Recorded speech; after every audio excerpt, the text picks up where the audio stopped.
Tyler. Yep. What is your motto? My motto.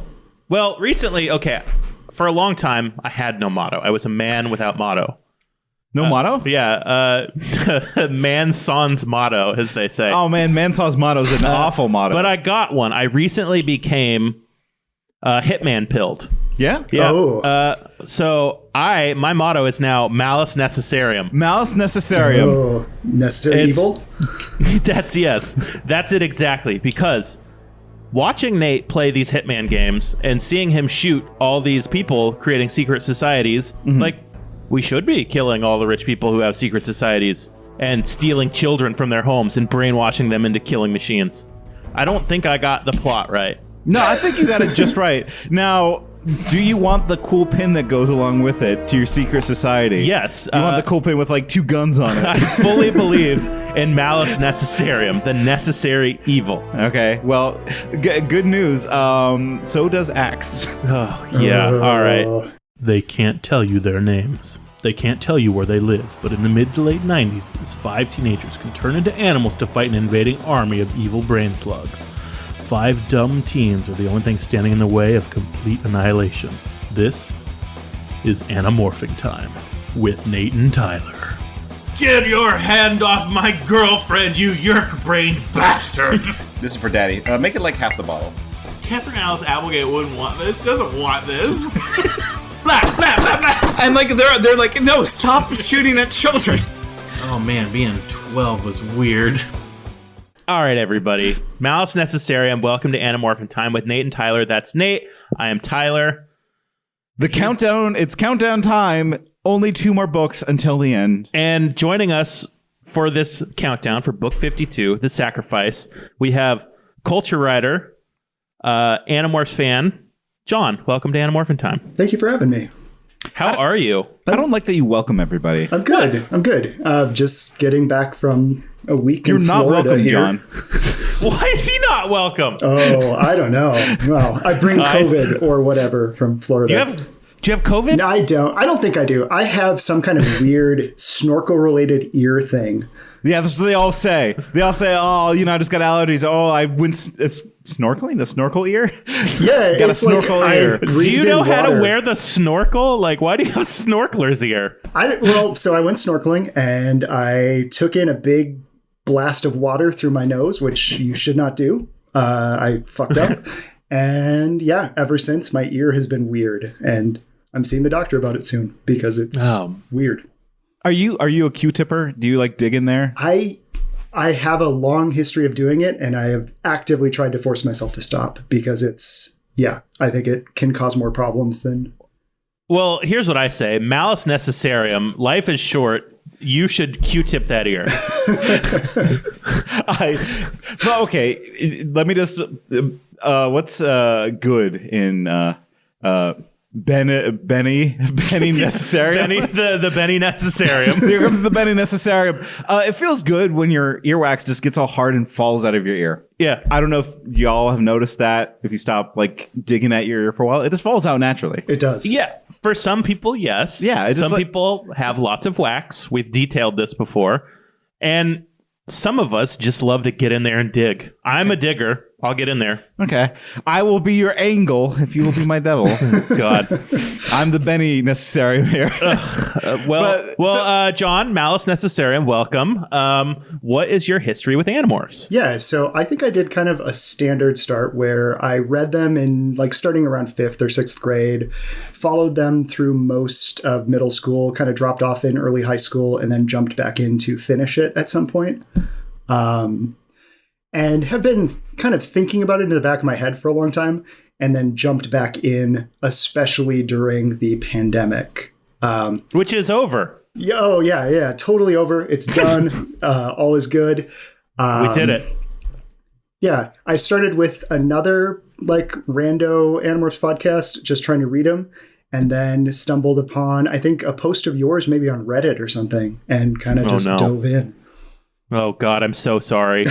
I'm sorry for 2 things: that you've been along for this ride, And that you saw my post on Reddit. Oh, I don't go there. I thought you were all about Malus Necessarium now. You should accept your post on Reddit. No, there are some Malus that I will never Necessarium, and Reddit is pretty close to one of those. That's fair. Okay. I won't necessary that. Would you say that people discovering your Reddit posts is a nightmare of yours? I see what you're trying to do. What am I trying to do? You're trying to read the tagline. Everyone has nightmares, but what happens when the nightmares are real?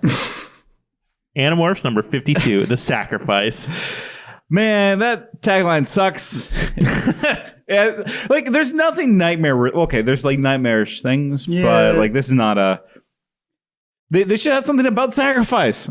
Yeah, like Malus Necessarium would have made a good tagline, I think. Yeah, I think it's so, just how I'm living my life. I'm going to shave my head. I'm going to get a barcode tattoo. Yeah. And I'm going to start murking. I'm going to throw wrenches at people. I'm going to push them off cliffs. I'm going to stuff them in boxes. I'm going to put on their clothes. It's going to be great. Yeah, and Malus all clothes Necessarium. will fit you at all times. That's Yes. the main superpower of Hitman is to just. Well, it would be easy if you were an Animorphs to become a hitman. Oh, yeah. Just saying, hit more Animorphs. Yeah, more Hitman humans. Come on, cowards. That's right. That's right. Raccoons, they can go anywhere, man. Like, You know who would be the best hitman / Animorph? And I realize this is just based on what I've been ingesting a lot of. The Sure. two things. You play Hitman and then Deep Space Nine. I think Odo would make the best Hitman. Yeah, Odo would be a good contract because killer. he sucks. He's like a cop. He has no emotions. Well, yeah. He has emotions. Like, he went in the sex lake. I saw the episode where Odo went in the lake of people. His people. Yes. Then he's like, I can't wait to fuck all these other puddle people. I don't watch Deep Space Nine. I got nothing for you. Let's open our beers.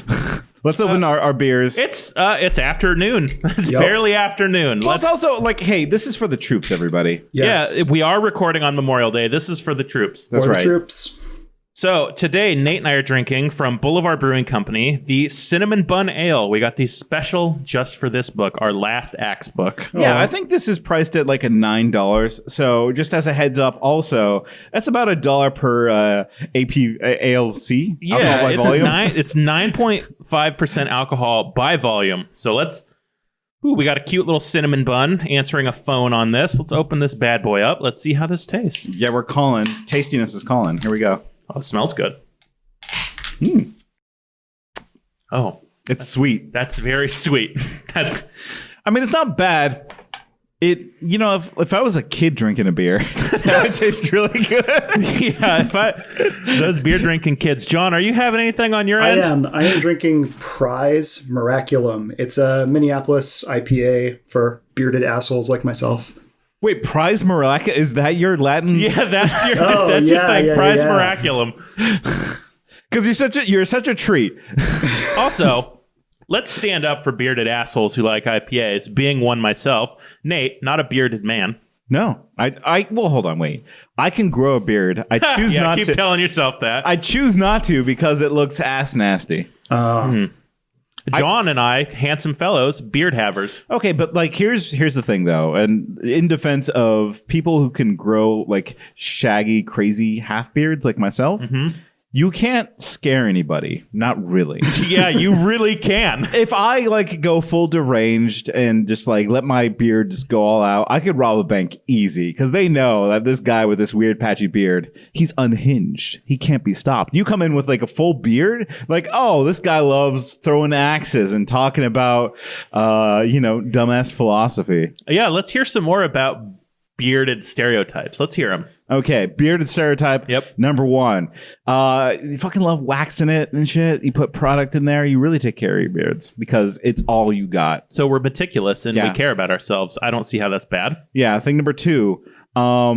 You like to like squirrel things away in it. What? Yeah, you like put like pencils in there and stuff. What do you think goes in? Okay, all right. Yeah. Number 3. John, what you got in your beard today?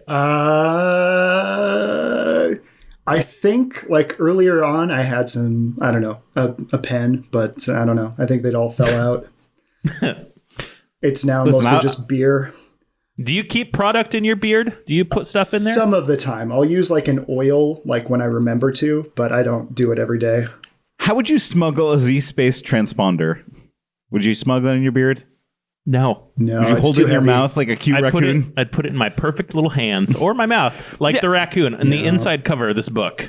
Inside cover, how do you rank this thing? Oh God, it's good. It's like a cute little raccoon in a idyllic little nighttime forest with an alien machine in its mouth. I really like the Z-Space transponder. Like, the way it's designed, it's very, like, Geiger. Yeah. Yeah. Right? Like, something about, like, machinery having natural, like, snail curves where it just kind of spirals in. It's very, I know that you don't read animes or Japanimation. You actually read mangas. You don't read animes. Yeah. Right. But this reminds me of I'm explaining to you now. Junji Ito's Spiral trilogy that you should read. It's pretty good. Look, I read every volume of Akira. I'm no stranger Yeah. to manga. I just won't do it because I read every volume of Akira. The point I'm trying to make here is that this spiral is evocative of the haunted spirals of the twisted mind of Junji Ito. This beer is growing on me. Like, we never really talked about what it tastes like. It's just sweet. Like, I get no cinnamon from it, really.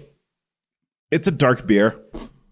I definitely taste the like frosting of the cinnamon bun in this beer. It's weird.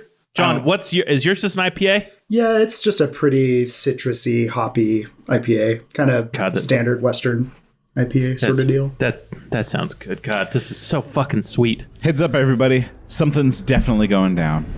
Chapter 1. Yes. So what's going down aside from delicious dark beers down our throat? Well, you see, Axe, Rachel, and James, our new Animorph, our new Auxiliary Animorph fellow, they're flying some reconnaissance. They're doing the Malus Necessarium. Yeah, okay. Well, they're not yet, though. They're just flying around. There's I may not know what Malus Necessarium means, but it means a lot to me. Neutral Necessarium. They're just flying around. They're doing their job. Yeah. Yeah. Labor Necessarium. Yeah, that's right. The necessary labor of doing Animorphery now. That's right. Yeah. Anamorphery necessary. Yeah. They're flying around. They see that their town, whatever it may be called, we haven't learned yet, is essentially in martial law. There are armed guards all over. People are being herded on the street. They're wearing their nightgowns. Like, these people have obviously been forced from their homes onto the street, and they're being herded onto trains. Evocative imagery, wouldn't you say, gentlemen? Oh, yes. Yeah. Nate, what did you think of this? Well, okay. So my initial reaction was like, I see where we're going here. This series has a history with World War II. Yep. In several ways. One, because they killed Hitler. Yeah, they did go to World War II. They did go to World War II. They did kill a Hitler. But also, like, it likes to reference the good wars. You know, and World War II. Yeah, it was good to stop Hitler. Yep. So. This one is evocating, like, you know, Jews being herded onto trains for genocide. Yep. And when I was reading this, I'm like, oh man, I don't really want to go there. Right? Yeah, John, how'd you feel about this Holocaust imagery? Yeah, so it was really strange to me, and especially because, like, it keeps coming up. And I know I shouldn't jump ahead, but it seems as though, like... Oh, no, please jump ahead. Yeah. If you... We'd love it when guests jump ahead. Let's get through this. Let's make this a 45-minute episode. Because I think Rachel specifically calls it out as, like, trains are a good way of transporting a lot of people, you know? Yes. To, like, and she even says it grimly, so it's like, okay, yes, yes. It confirmed. Yeah. Rachel is a train communist. No, she's grimly. Because trains are sad, Tyler. Nothing like the independent freedom of driving your own car. God. Yeah, I guess having my own car is the Malus Necessarium in this society we have now. That's right. But yeah, so they see these people being herded onto trains grimly. Yeah, right. They're sad. They're like crying, and they're like, "Oh fuck!" Like they're shoving people into the Yerk pools now. Like they're not even trying to hide it. Yeah. Well, which is funny too, because like at this point, it should be pretty obvious that there's something going down. Yes. Like Tyler, in our smallest town here in, if you notice Bleep people, that. Why? I don't want them to know. Yeah, that's fine. Okay. Everytown, USA. We're in Everytown, Oregon. Everytown, USA. If you you would notice people being herded onto trains. Yeah, I'd be like, wow, we have trains. We have the one train. We have a train? Yeah. Where? It goes through. the town. Oh, okay. That's it. Look, it's barely noon. I'm having a strong beer. My tiny stomach gets me drunk faster. Apparently. But yeah, so Yes, like I would notice. Yes, I'm just saying, like, you know, they're not being secretive about this, but you know. but also, like, if martial law were enacted, I probably wouldn't care or notice that much, because whenever there's a Ducks game here in this town we won't name, roads get shut down and cops are like cordoning people off, and like they shut down all the roads and you have to go a certain way and be like, ah, damn it, this is the Malus Necessarium of living in a town with a popular college football team. I'll admit it. If like a National Guard shows up to my house and says like, hey, listen, we got to go on this train right now, I don't think I would question it all that much. I think I would just go onto the train. I wouldn't let them quarter in my house because I'm I'm an amendment guy. Whatever amendment. What Is that amendment like was that, fifth Tyler? or something? Fourth? Yes. Yes. No soldiers in this house. I'll read it now at length. Oh, please. Third Amendment. No soldier shall, in time of peace, be quartered in any house, without the consent of the owner, nor in time of war, but in a manner to be prescribed by law.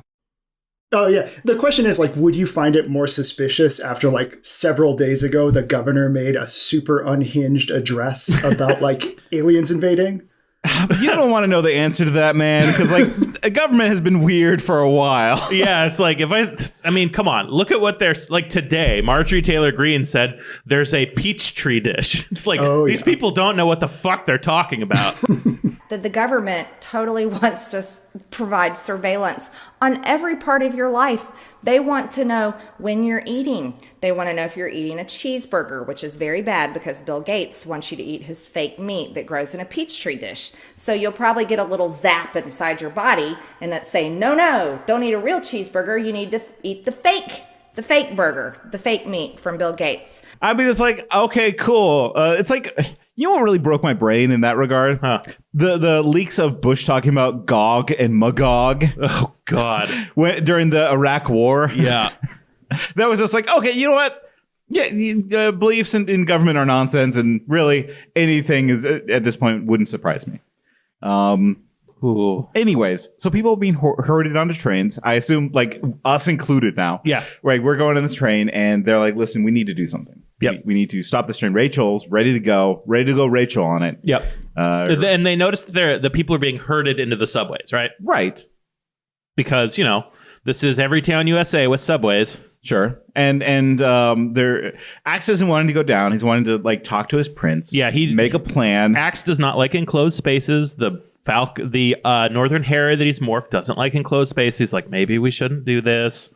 Rachel is just gearing to go. And Axe is like looking at James like, ugh, this nasty vehicle flying with us. We get the return of ableist Axe. Oh, yeah. We love him, don't we? We love him. John, you like ableist Axe?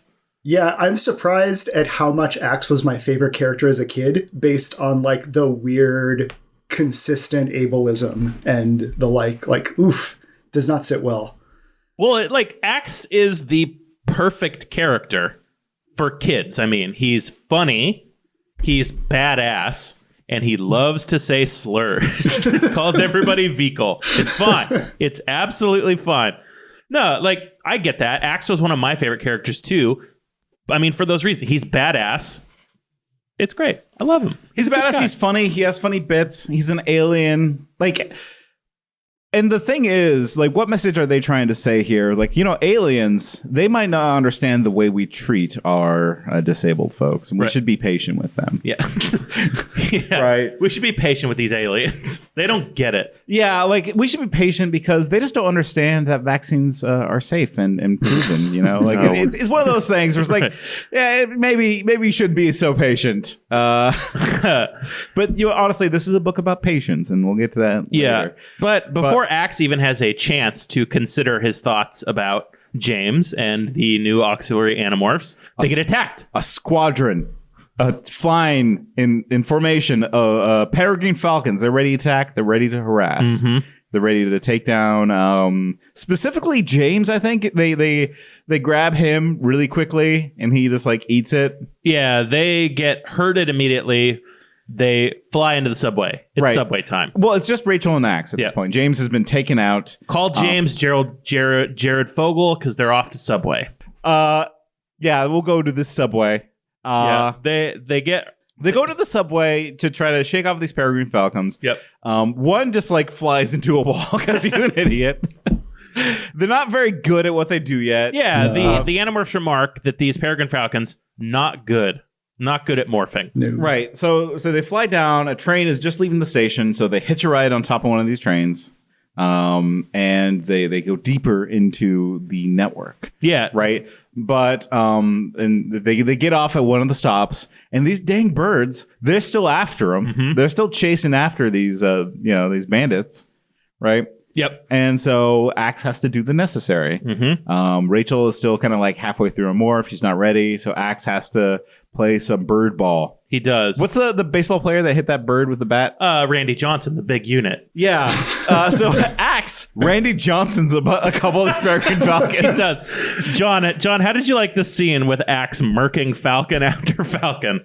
I was especially impressed that he was pulling it off while still like half morphed, just like totally slaughtering these dudes. And in the slaughter, we get to see a side of Axe that we don't get to see very often, in that there's a compassionate side to our imperious weirdo alien. One of these falcons is like, no, please, just let me go. Just let me go. Only I've been in this morph for almost 2 hours. Just give me 5 more minutes. We should read that part. Should we read that? I Yeah, think that's so. a pretty big part. It's going to keep coming back. I lifted my tail and struck with the flat of my blade. The blow brought him down, but did not kill him. I bent quickly and picked him up. Let me go, he begged. Please let me go. I am so close. Only minutes away. Minutes away from what? It only takes 2 hours, right? I've been a falcon for an hour and 55 minutes. In 5 minutes, I'll be free. So, this creature wanted to be a Nothlet, wanted to be trapped in his morph. You will not be free. You will still be a yerk inside. I will be free. I will fly. I will see. No more need for Kandrona. No more orders. No more of this horrible war. I'll just fly away. So Axe lets this guy go. Yeah, because And everything works out perfectly for him. Oh, yeah. because he has understanding now. Mm-hmm. He has compassion. He relates it to somebody that he loves, which is Tobias. Right? He's like, oh, Tobias kind of did the same thing, huh? Yeah. This guy is just like Tobias. And Cassie's Yerk friend told us that not all Yerks are evil. John, what happens to this falcon? It seems like something bad happens to him off screen, more than likely. unless we can hope.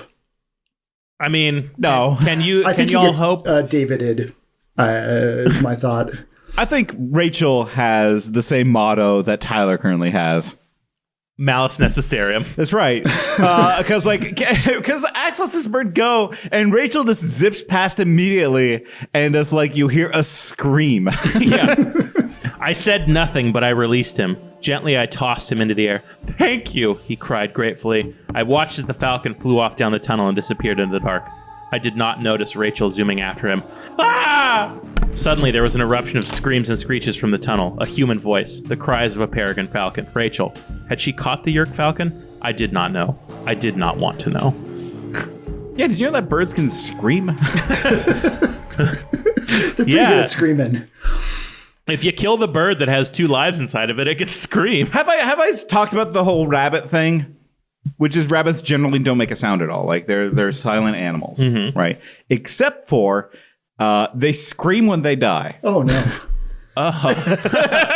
The last noise they make is a scream. Nate, what kind of Malus Necessariums have you witnessed with rabbits? I mean, rabbit is good me. You got to do it. Actually, no, I've not killed a rabbit, but I do know how to kill a rabbit.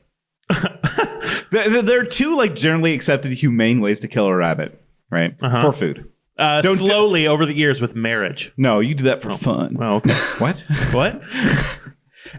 No, there's the I think it's called like the priest method, where you hold like a rabbit. You by suck its dick till it dies? Yeah, the priest method. Priest method. No. You hold the rabbit by its hind legs. You hold it upside down so the back of its head is kind of like pointing downwards, and then you take like a billy club and just kind of thwack the back of its head, and that just pops out the spine. It's quick. It's easy. Oh. It sounds horrifying. The other one, also horrifying, but again humane if you're killing an animal, is there's this post, and in the post there's a hook. So you kind of like a forked hook, right? So there's like this V metal V on a post, and you slide the rabbit's head into the V until it's like wedged in there, and then you pull down on the body. It does the same thing. It disconnects the spine from the brain. I have 2 questions. Sure. Who are you? I haven't killed a rabbit, but if you're in 4-H, you learn shit. Yeah, for some reason, the hook method sounds weirdly familiar, and I'm not sure where that dropped into my brain from. John, have you killed an animal? Not a rabbit. No. Oh, God. No. As a kid, I'm sure I smashed bugs, whatever, but nothing. No, and again, I should point out I've not done this nor seen this, but I don't necessarily oppose to the idea of killing animals for meat, and there's a humane way to do it, and I suppose that's kind of what I'm learning is that 4-H just stands for hurt. Oh yeah, no, 4-H gets down to some nasty business with animals, let me tell you. Yeah. And people too, now that I think about it. Oh God. Go on, I want to hear about that. I mean, whatever. There's not a dark secret. It's just they teach you farm shit, and some farm shit is how to kill a rabbit. Okay, fair. All right. So, yep. Yeah. All right. There you go. What other dark things are you just keeping in there? It's not like it's a secret. It's just when am I going to bring it up? Except when I'm talking about how rabbits scream. That critical moment at any dinner party when you're talking about how rabbits scream. Yeah. Oh, I need more Pinot Gris. Oh, Gris sounds like the sound a rabbit makes. So you put it in the V. I'm sure the V has a name. I'm sure it does. It's some real Knackerman shit. Jesus. But Rachel does this to this bird. Yeah. Our bird, we don't know what happens to the bird. Axe doesn't know. But Rachel does the preacher maneuver. The priest, whatever, it doesn't matter. He sucks the Peregrine Falcon's dick to death. No, it's from the Billy Club. It doesn't matter. So they die. And Rachel's just like, okay, well, since we're here, I'm going to go Hork-Bajir and take a peek and look around to see what's going on. Mm-hmm. Axe is really frustrated with Rachel. Yeah. He doesn't want to be down here. He doesn't want to be doing this mission, but Rachel is just taking the reins. Mm-hmm. And Axe isn't a leader. And that's something I never really thought about until he started having worries about it. Yeah. He's not a person who can lead. No, he's terminal bootlickeritis. No, not as okay, yes, true. But I think it's more like he hasn't understood independent thoughts. You're right. He has them, but he can't express them because I don't think you're supposed to have a lot of those in Andalite culture. No, they're especially not in the military. Yeah, they're hierarchical and militaristic. They do not have individual thought. Right. Rachel has a lot of individual thoughts and will follow them. Yes. She's definitely goes to the toot of her own drum. And drums toot now. Yeah, they do. And Axe just can't square that. He hates it. Yeah, he actively is like, where's Jake? I miss Jake. Jake wouldn't allow this. And even then, the only way he gets out of this, right, is by kind of doing a little lie saying Jake said we needed to report back to him and not pursue this, right? I feel like he even fantasizes about tattling on her at some point there. Yeah, right. He fantasizes about one day I'm going to tell teacher on her and she'll get into trouble. God, it's that's the side of this ghostwriter understands Axe, and that is a nice little detail that does, because we didn't mention it. This is Kimberly Morris, the ghostwriter. She wrote the Andalite Death Squad. She wrote Super Rachel, and she wrote the Auxiliary Animorphs. This is someone who gets Axe, his outsider weirdo nature. Yeah. She's a good writer. All of those books are kind of bangers, including this one. Yes. She understands Rachel and she understands Andalites. Yep. Right? Based on those two books. So this is the combination of that, I think. Yeah. And Axe doesn't like independent thoughts. And he just kind of has to sit there and take it, though, because he's not in command either. Right. Right. So Rachel goes up, takes a look around, and then we cut back to the crew talking about their wacky adventure. Right? Yeah. Well, yes. After the whole Axe's "Where's Poochie" moment with Jake, they cut back to the Hork-Bajir camp, right?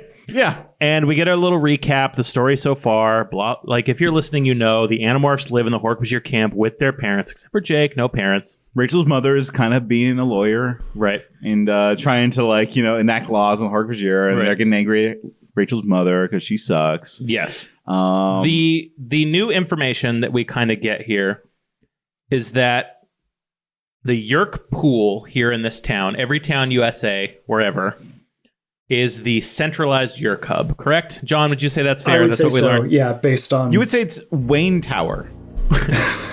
Bruce Wayne Tower? Yeah, it's I'm not going to explain Batman to you. Right? Wayne Tower is connected by all these trains, right? Yes, And I so know. Yes. Yeah, I get it. Batman Begins. Yes. If you want to release the spooky scarecrow gas, then you do it in Wayne Tower because then it hits the whole city. Right. And why doesn't the moisture dissolving EMP like dissolve the moisture in your body and turn people into skeletons like Green Goblin's bombs in Spider-Man 1? I get it. I know all the flaws. I'm with you. No, I'm just saying that, like, Yerk Pool is the central hub. And once it hits that Yerk Pool, they'll be in trouble because they all live there. They all go there to Yerk High School, the pool. That's right. Do they have a high school? How do they get They education? have a McDonald's in the Yerk pool. That's my favorite detail. Do they really? Yeah, you don't remember that? No. What? There's the entrances, McDonald's. right?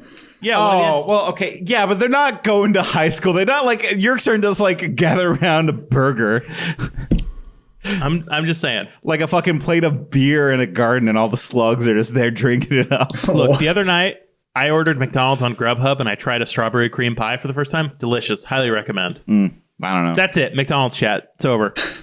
So that's what we've learned. No, hold on, wait. John, what are your feelings about McDonald's? You like the McDonald's? No, it's fine. You like a It's- Big Let's Mac? answer the important questions here. John it's from not, Minneapolis. Let's hear McDonald's talk. Let's just say that there's one pretty close to me, and it's very easy. I don't know. It's convenient. Is Whatever. it like, could you walk to it? Is it like Yeah, 10 I certainly 10 could. minutes away? I could certainly walk to it. And Well, you can walk to McDonald's anywhere if you're healthy enough. Let's be honest. No, I was just saying, John's in trouble. If you can walk to a McDonald's, then you know the McDonald's mud butt. Oh, yeah. Oh, Nate and I yes. used to live next to a McDonald's, and it was like it shared a parking lot with the Taco Bell. Oh, And we no. were poor. It was like some of the only food we could afford. Yeah, it's Yeah. like, oh, we could go get a bean and cheese burrito and then a small French fry. And it's like, guess I'm having diarrhea later. But then your van's window broke and we couldn't go to the Taco Bell because they only had a drive-through. Yeah, I couldn't roll down my van window. God. Sometimes I miss being super poor. No, you don't. Remember when we stole the rice and the summer sausage from Winco? I didn't steal it. I stole one. Oh, man. Look, it's fine. Okay. I stole cat food for our cat Napoleon. Did you know that? No, I didn't know that. Yeah, I would fill my pockets with cat food. Hell You yeah. know. stealing to save a cat is good stealing, I think. Look, I maxed out my credit card once to buy food for my dog. It's like, I don't care about myself, but I'll save the animals in my life. Malus Necessarium. So Marco has a Malus Necessarium moment here. Okay. Right? He's like, right, they can't move the Yerks in big numbers, but we can take them out in big numbers. How? Rachel asked eagerly. A subway train loaded with explosives. A small nuke if we could get our hands on one. Run that puppy at full speed. Detonate it in the Yerk pool. Big boom. Bye-bye, Yerks. Cassie took a deep breath before she spoke. You can't be serious. Why not? Rachel said. Yeah, I mean, like, was Marco just joking around? Was he having a goof? Was he having a laugh? I mean, it's the thing that all children who were once previously Marco, which I consider myself, Okay. we make that joke.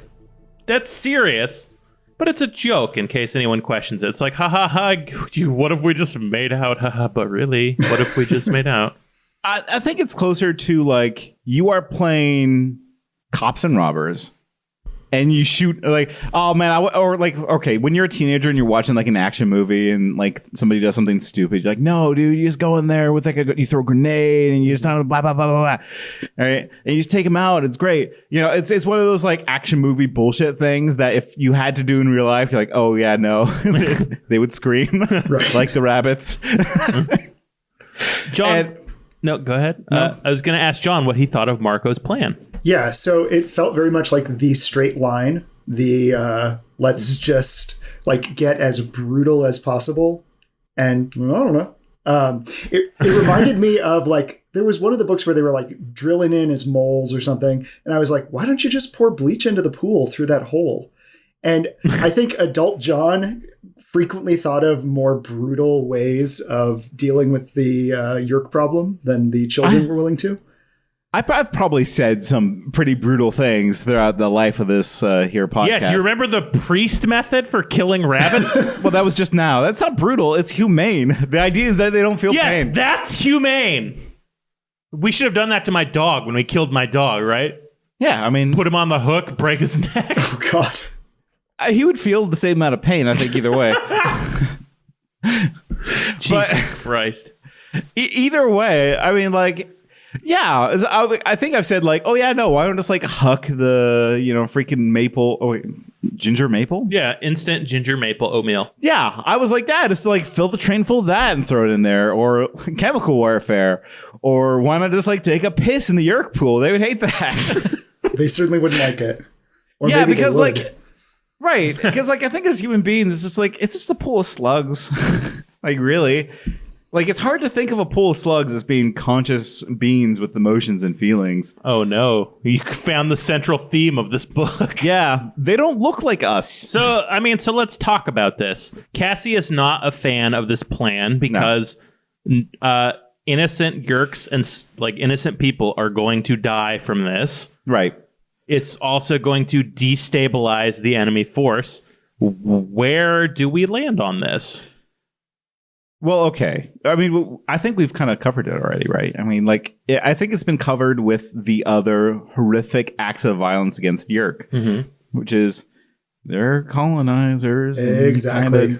They're here to take your body. So, I think, and again, like they didn't, many in the Yerk Empire, are they an empire? Yeah, sure. I guess. Dukedom. Fiefdom. Yerk Fempire when Visser 1 was in charge. It's true. Edris. Oh, yeah. But, like, they're colonizing. So, like, yeah, even though they're unwilling, if you're acting against the Empire, then yes, you should do what you can. But, like, not, like, you can't enjoy it. I mean... You should be able to do it, but don't enjoy it. Yeah, it kind of makes me think, like, I am both Irish and English, right? And would I have been okay with huge amounts of violence to expel my English side from Ireland back in the day? I don't know. I'm not going to say one way or the other. Like, I think once somebody is coming in as a colonizing force, like any degree of force to push them out is acceptable, right? It's why watching that Barbarians show on Netflix and watching people push out the Romans felt so good, right? Yeah, but like, what if also... these colonizers bring their children. Do they count? Right? Like, and because, like, yeah, they're just along for the ride. They have no choice in the matter. They may get drafted. Right. Unwilling participants, and we know that there are unwilling participants in this population. Yes, there are definitely unwilling participants. We have met them. Right, but like that's when you kind of have to start doing Spock math. Oh yeah. Right, which is like, okay, we have this population of innocents, this population of combatants, this population of innocents. Which number is bigger? Yeah. Okay. Thank you for explaining Spock math because I haven't watched the original show. It's just Next Gen and some of Deep Space Nine. Come on, you know the line. The needs of the many outweigh the needs of the few. Well, yes, I understand that Spock did some like utilitarianism bullshit. It's fine. Right. Yeah. And like, if it came down to like, hey, do we kill 12 Animorphs? Right, for a whole population of Yerks. Yeah, probably. Yeah, probably. Right? But like what we're talking about is like the whole planet. Yeah. And so, sorry, a whole population of human beings for a pool of Yerk, probably no. You would cross out the population of Yerks. Yeah, and this is easier because they are cartoonishly evil Nazi space slugs. Also Some true. of them are. Some, yes. Yeah. Like, you're so excited to kill Oscar Schindler. Look, I don't like people that make lists, okay? Yeah, I don't like people that make bad munitions. Oscar Schindler. You believe in I quality make bombs for control. the Nazis. I make sure they work. Quality control for Oscar Schindler's munitions. Jesus Christ. The fuck? But like, yeah. The point is it's supposed to be a little complicated, but also kind of what needs to happen a little bit. Yes. I mean, it is complicated, and I got to give Kimberly Morris and K.A. Applegate for planting the seeds of this in children's minds. Like, yeah, they're like ISIS. I have to hand it to them. It's true. So, but like, and also the thing I kind of am disappointed here is we're starting to get one comment here, Kimberly Morris. Okay. Is that we start seeing Cassie and Rachel boiled down into their base like needs for the book. Yes. Their characters have been kind of washed away, and now we have bloodthirsty Rachel and peace-loving Cassie. Mm-hmm. That's their only quality trait now. And Cassie has killed before, but now she's very much like, no, we can't do this. And I won't be a part of this. Right? Yes. And I was like, well, no, Cassie's a bit more complex than that, but I get it. It's fine. It's just, I just would throw it out there like, hey, listen, we know Cassie as a character now, and yes, it would be nice to get more nuance, but that's fine. That's fine. John, where do you land on this? You're very anti-Yerk. Is that what I understand? Well, okay. So I think in theory, I am very pro oppressed people using whatever means necessary to throw off their oppressors. However, in practice, could I actually do it? That's a much harder question, right? And then I wanted to touch on the whole Rachel Cassie thing. So like, the whole thing of like, them being boiled down makes sense. But my question is with Rachel, are we supposed to legitimately believe that she has just escalated to this point of bloodthirstiness over time? Yeah, I didn't buy that, right? Yeah. Like I would have liked to see a scene where she had to kill 12 people. Because I'm a weirdo pervert. No, because like I think it would like really justify her escalation mentally. Like she needs to have to really commit some like awful violence in order to kind of see this escalation in her bloodthirstiness. I mean, right? She did with David. No, that was a silent killing and crying. Like I think what I wanted to see more is like a snap. Because we saw a humanization with David, right? Mm-hmm. It's like she hasn't snapped. She is crying. Well, I mean, and like so to see her like now be okay with this all of a sudden, like it would go a long way to have her more first before Axe and have her kill 10 human controllers. I don't know. I kind of disagree. Only because throughout most of this series, you see David as this like, oh, he was the bad kid. He was the villain. They had to do what they had to do. Yeah. And then in the very final Rachel book, you understand that David was a human being with feelings, with emotions, and Rachel was forced to kill this thing. Yeah. Like when you're forced to kill the innocents in front of you, like...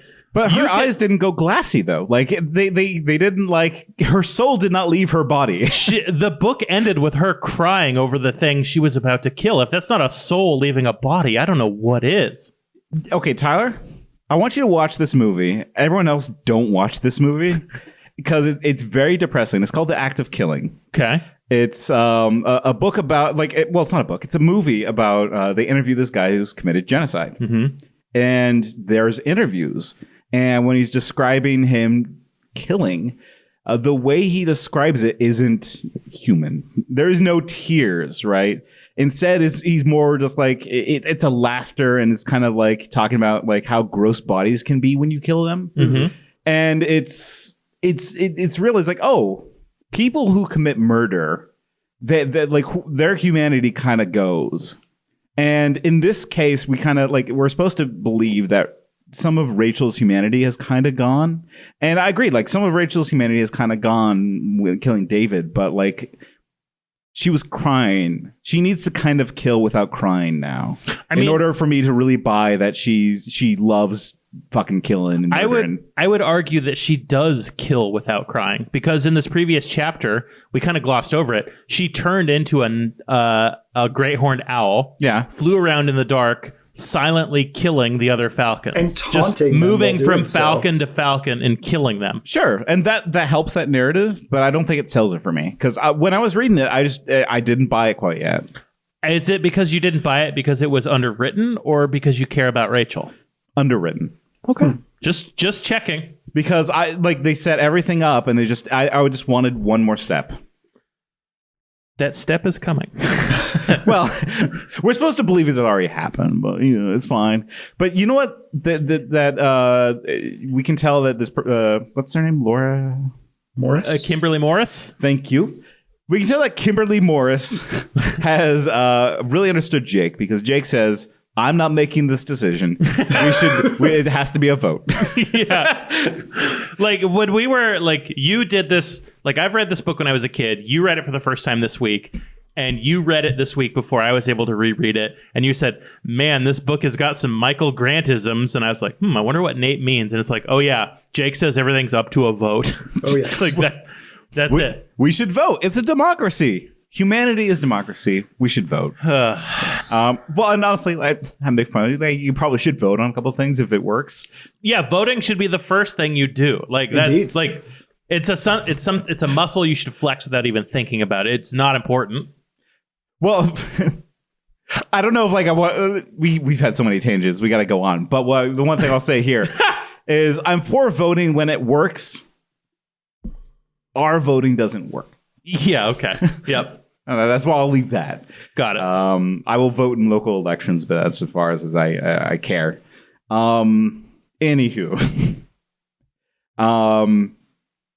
Yeah. So Jake leaves it up to a vote. Jake leaves up to a vote. Rachel explicitly calls out the World War II analogy by saying, you didn't see what we saw. It was like some old World War II newsreel. Thanks, Rachel. We got it. Rachel, the gymnast, popular girl, loved watching World War II newsreels. Oh, yes. Right. And she still wants to blow all of the people in that newsreel up. Yeah, right. Yeah. Very true. They vote to blow it up. The chapter 8. Yeah, they're spitballing and brainstorming. They're going to steal a bomb from the National Guards. They say that. They're trying to figure out who to trust, and they're like, oh, let's talk to the Chi. It's like, no, idiot. Yeah. The Chi are not going to help us. They won't help a goddamn thing. They'll just show up and humble brag about how cool it was to hang out with Alexander the Great and then leave. Mm-hmm. Okay, well, what about the governor? What about the governor and that nice, National Guard colonel? Yeah, Colonel Larson or whatever. Yeah, and they said, oh, yeah, no, the governor's been compromised, probably dead. Yeah, we don't know who we can trust anymore. That whole book just gone. Well, yeah, doing something that public, Yerks are going to get you. But okay, think about this from perspective of a writer. You read the previous book. Mm-hmm. You're like, okay, I don't like what that previous writer did. Governor died. Well, I mean, let's not forget, and this is a theory that other people have said that much smarter, better at this stuff than me. That book served an important purpose for one very emotional journey for Marco. Do you know what I mean? When Marco turned into Mr. Grant, he felt very uncomfortable, did not like being in that body. But when he turned into the governor, he felt okay. Yeah. Trans Marco, that's all I'm saying. Ah. I heard that theory this week, and I'm like, oh, fuck, I like that. Okay, but I'm happy for her. Why did the governor have to die? Because they have no friends. No, because they needed to go to the National Guard and they needed to scheme. And if they had a governor friend, they could just...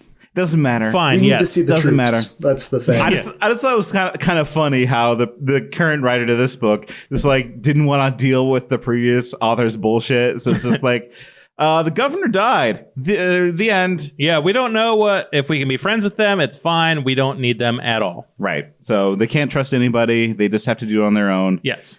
So when they're having this conversation, they're fighting, right? Because they're thinking about who they can trust, right?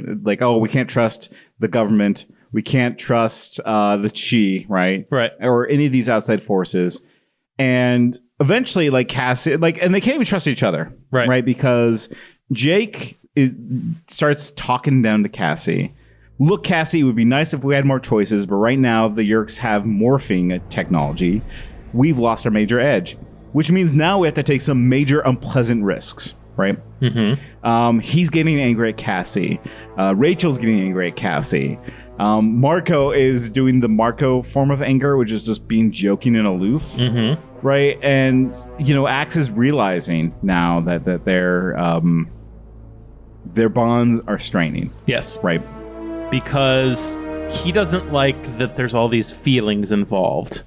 He says, I shifted my weight from one leg to the other and observed the humans around me. Relationships were changing. Loyalties were shifting.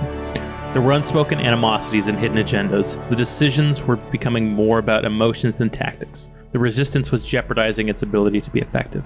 I had been told this might happen. So what does that mean? He had been told this might happen. Who told him that? Who is telling him? I ask you, who has he been talking to? This is one of these little twists in this book that I absolutely loved. I loved this because Axe sneaks away to phone home. He's going to eat some Reese's? No, he's...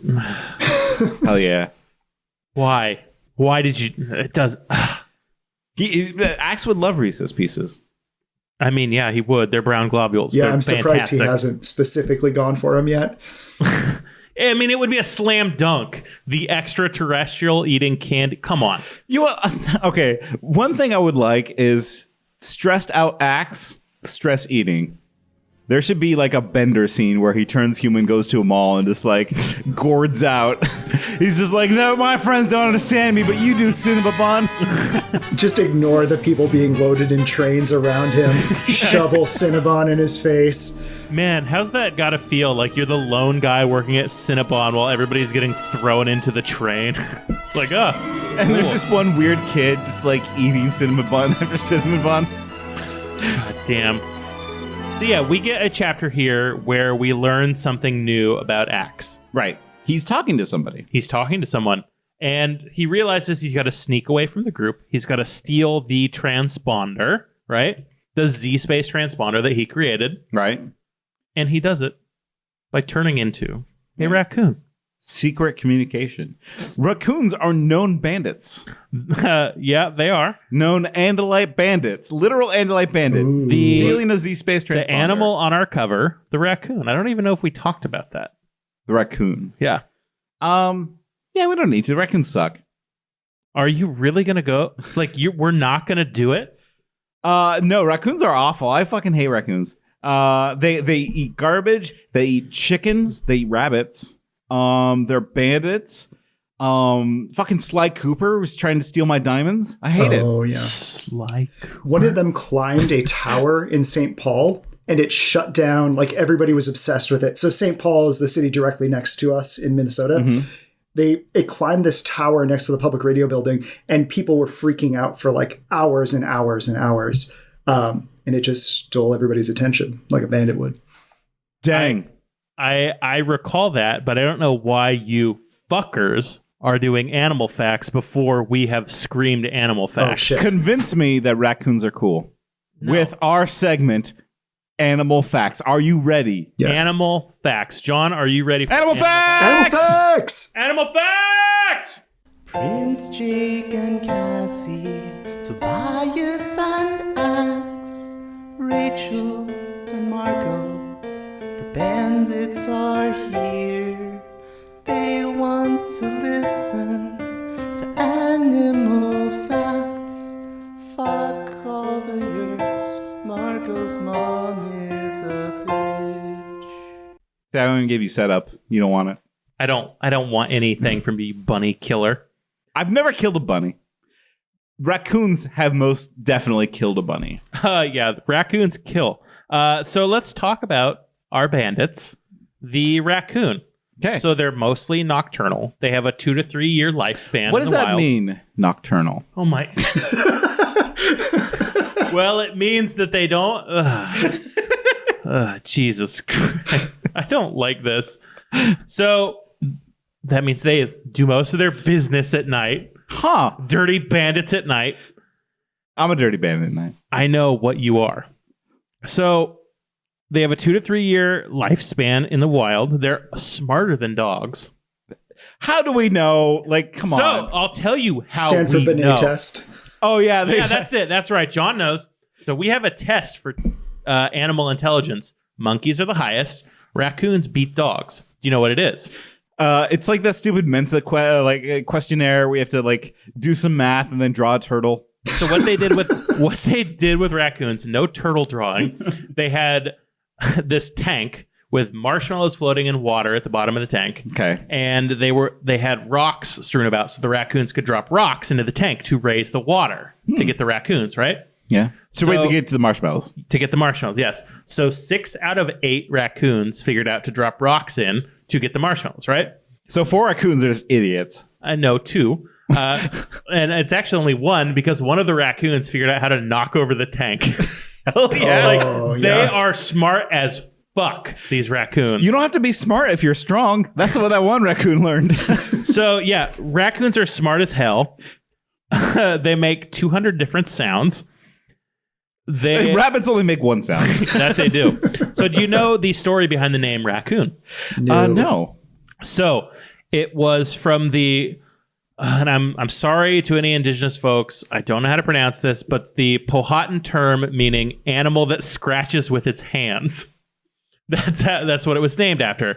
In many languages, such as German, the raccoon is named in relation to the term for bear. Like in German, it goes by Waschbär. Waschbär. The wash bear. Oh. So Vosh. Yes. Vosh is We're not. No. He's known as the wash YouTuber. I don't want to talk about Because him. we should wash our hands of him. Yeah, okay. All right. Yeah, fine. So, Nate, what do you know about raccoons and their hands?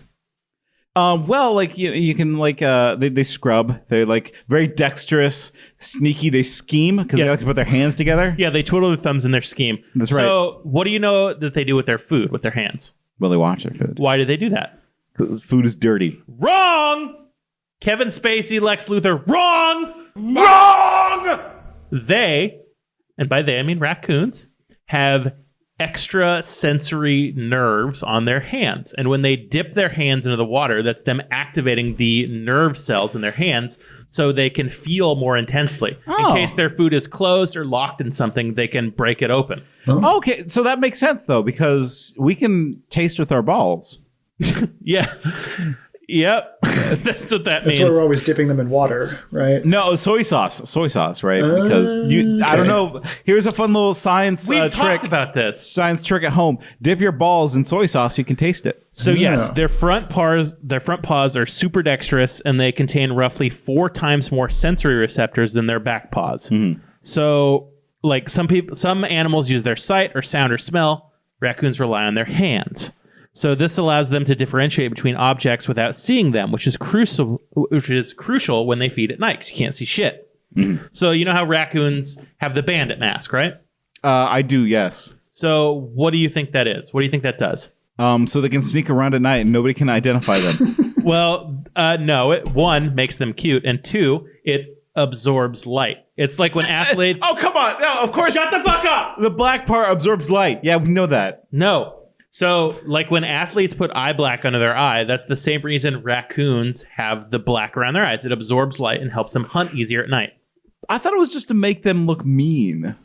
Why would they evolve something to just look mean and cool? There's plenty of animals that evolve threat things. So the dark color absorbs incoming light, reducing glare that would otherwise bounce their eyes and obstruct their vision. At night, when raccoons are most active, less peripheral light makes it easier for them to perceive contrasting objects of their focus, which is essential for seeing in the dark. I would say that raccoons are just tactical idiots. Shut the getting into things that don't matter. Do you know about Rebecca the raccoon? No. John, do you know about Rebecca the raccoon? I have not made her acquaintance. Rebecca the raccoon was President Calvin Coolidge's raccoon. He had a pet raccoon in the White House, and he would go on walks with his raccoon. Raccoons seem like cool pets. Have you seen that guy with hot dogs? Holy smokes! Oh my god! Yes! Yes! Yes! I'm wall-to-wall raccoons. You ready? Yes, and they are smart enough to be pets, but there's reasons why you shouldn't make them pets. They'll steal all your hot dogs. Well, yes, they're also malicious, food-stealing, disease-ridden freaks. There's a special type of roundworm that only raccoons get that can really fuck you up and kill you. Oh. Roundworm is fine. Okay, let's do a roundworm eating contest. You start. Let's see how that goes for you. If I won, you won. Nope.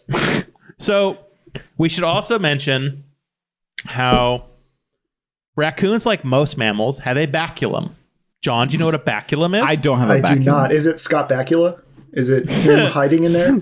Oh, Scott Baculum. So the baculum is the penis bone. Hit me in Oh, my hell yeah. baculum. So the raccoon penis bone has often been seen as a lucky charm, and you can still buy a raccoon penis bone necklace. They're called a Texas toothpick. Oh, well. I don't need a baculum. You don't. Your Why? penis, Why do they need a baculum? no one knows why. They seem like no one knows. It's just humans don't have it, and we're rare for not having a penis bone. Really? Yep. Huh? I mean, that's it. Are you sure you don't have a penis bone? Why don't you check on my penis? We're not doing penis stuff today. Penis facts. So that's all I need to do on raccoons. Okay. That would be raccoon animal facts. Raccoon animal facts. No, you can have a raccoon as a pet. You can, but they're also wild animals that have never really been truly domesticated. So Same they with can- wolves. Do you have a wolf pet? Had. No, you didn't. You've never had a wolf. Shut the fuck up. No, these are wild animals that are not domesticated. Yes, in theory, you could have a raccoon pet, but you shouldn't because they're full of worms and disease. Just give them a heart guard and they'll be fine. Oh, yeah. Give them ivermectin. Just titrate that Please. dose down or whatever. Anyone right. listening, please do not give ivermectin to raccoons. Take it for COVID. Hide it in their hot dog. John, have you tried it for your ear? No, not yet. That's the next step. It's Valsalva maneuver, then ivermectin. I heard that hydroxychloroquine and ivermectin is really good for snorkelers' ear. Oh, Get hell some yeah. Z-Pack. Oh, yeah. Z-Pack is a stupid name for medicine. Do they really call it Z-Pack? Yeah, azithromycin is called a Z-Pack. Yeah. It doesn't. Who cares? That's raccoon facts. That's like Z-Space. Which Axe is calling. Yes. That's right. So Through the Axe galaxies. Axe has stolen the transponder. He runs out to a secluded spot and he phones home. He calls the Andalite home planet. Yeah, he tattles on Earth. Yep. What does he say exactly? What's his deal? Why is he calling the Andalite home He world? says these honky grandmas be tripping. Sorry, I've been watching 30 Rock. Tracy Morgan's lines in that show are just going to be sticking with me. So, no, okay, but what's really going on? What do they want to do to Earth? Because, like, obviously the Andalites are aware about the Earth situation. Yeah, let's ask John. John, what's going on here? Yeah, so I think the Andalites want a policy of containment, right? They want to get everything there and then kind of do what they did to that Lyran continent, you know? Yeah, like a bunch of Dr. Fauci's. They want to close us down, keep us quarantined. Open her up. Indeed. They even say we're going to keep this planet quarantined. If the Yerks are all here like you say, and if the Animorphs' plan is to blow up the Yerk pool, it is your job, Aximili, to sabotage this plan to blow up the Yerk pool so we can effectively quarantine the planet and eradicate the Yerk infestation. Were you convinced by this, like, motivation? Like, oh, yeah, you can't blow up the Yerk pool because they might all leave. I mean, my powerful adult brain, probably not. As a kid, yes. Okay. Like, everything that we know about Andalites up to this point, this is perfectly within character. Oh, yeah. Okay. Because throughout the entire series of this book, it's like, oh, the Andalites are coming to save us. They're going to help us defeat the Yerks. And now, here at the end of the series, the Andalites' plan is, well, let's keep them all there so we can light the planet on fire. Sure, I think it's a little bit weak. You know what I would have rather seen? Because I'm a better writer than all these fools put together. Yeah. I'm so good. Like, they planted the seed for an Andalite infiltration of Yerks. It would have been nice to see that pay off here a little bit. Like, what do you mean? This guy that we're calling, this Andalite High Command Fleet Admiral, is just trying to protect the Yerk pool. Oh. I mean, yeah, that would have been good. That would have been cool. Just saying. But Nate, I am going to temper your expectations. That never comes back. I know it doesn't come back. It didn't come back in Star Trek, since we're on Star Trek chat here. Oh, shit. Thing to throw, because Star Trek, remember in the Next Generation? Season 1, yep. You've watched all of this now. All of Next Gen, yeah. Yeah. So in the first season, they plant the seed of an alien brainworm infestation of Starfleet. Oh, yeah. Right? Like, oh, they're everywhere. You can never stop us. And then the head explodes. They don't pay that off in that series, do they? Oh, no. Never. Right. Here, they say, like, oh, they drop seeds. I think it was during, like, the first Axe Phone Home book where they almost kill Visser 3. Right. As a snake. They plant the seed, like, oh, there might be an infiltration of Yeerks on this Andalite home planet. Right. That would have been cool to pay off here. Because that means Axe is following directions from, the Yeerks without even realizing it. And that'd be a good way to kind of break off, like, oh, I need to think more myself here. No one can be trusted. I can only trust myself. Man, if only they had thought that far ahead, huh? Yeah. Come on, get it together. Do better, Kathy Apples. No, who was the... Kimberly Morris. Kimberly Morris. Do better, Kimberly Morris. You're smoking too many Morris cigarettes. Oh, God. Wow.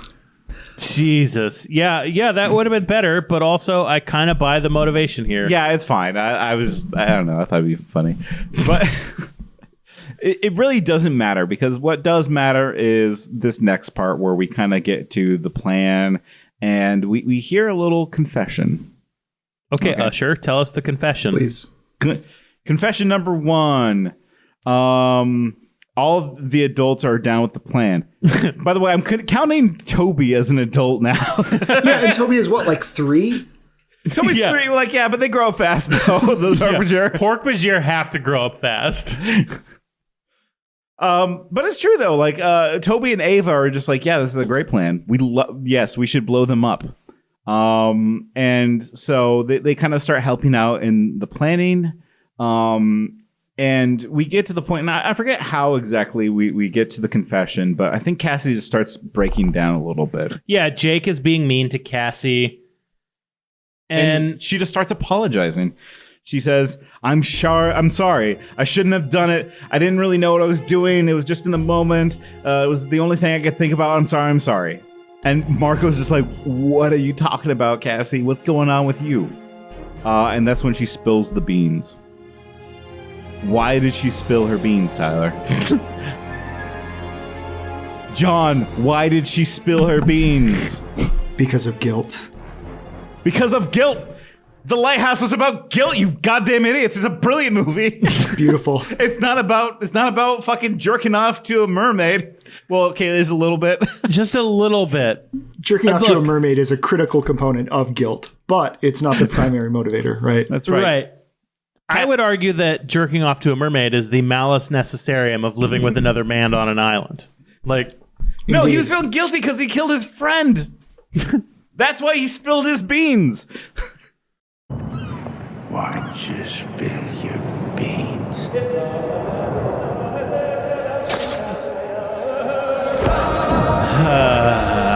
That's why Cassie spilled her beans. Because she felt guilty about letting Tom go.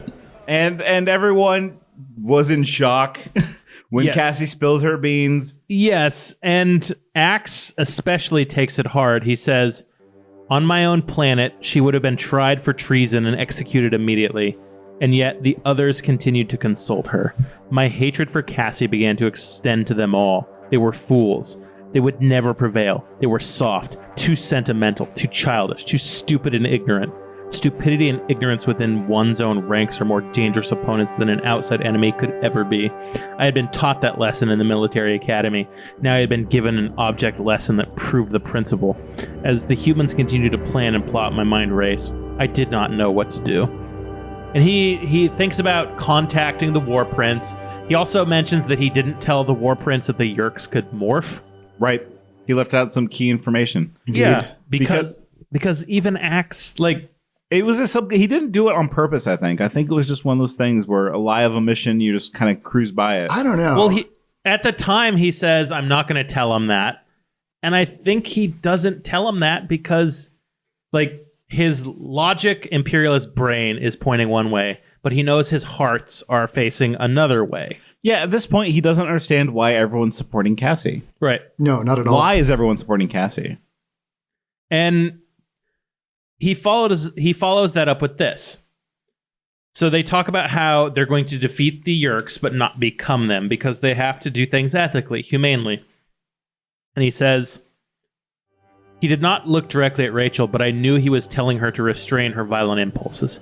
I remembered again the desperate falcon, the one who yearned for freedom. Had he found it in the sky or in death? For a long time I have regarded Rachel as representing one end of the continuum of human nature, what all humans would become if war went on long enough.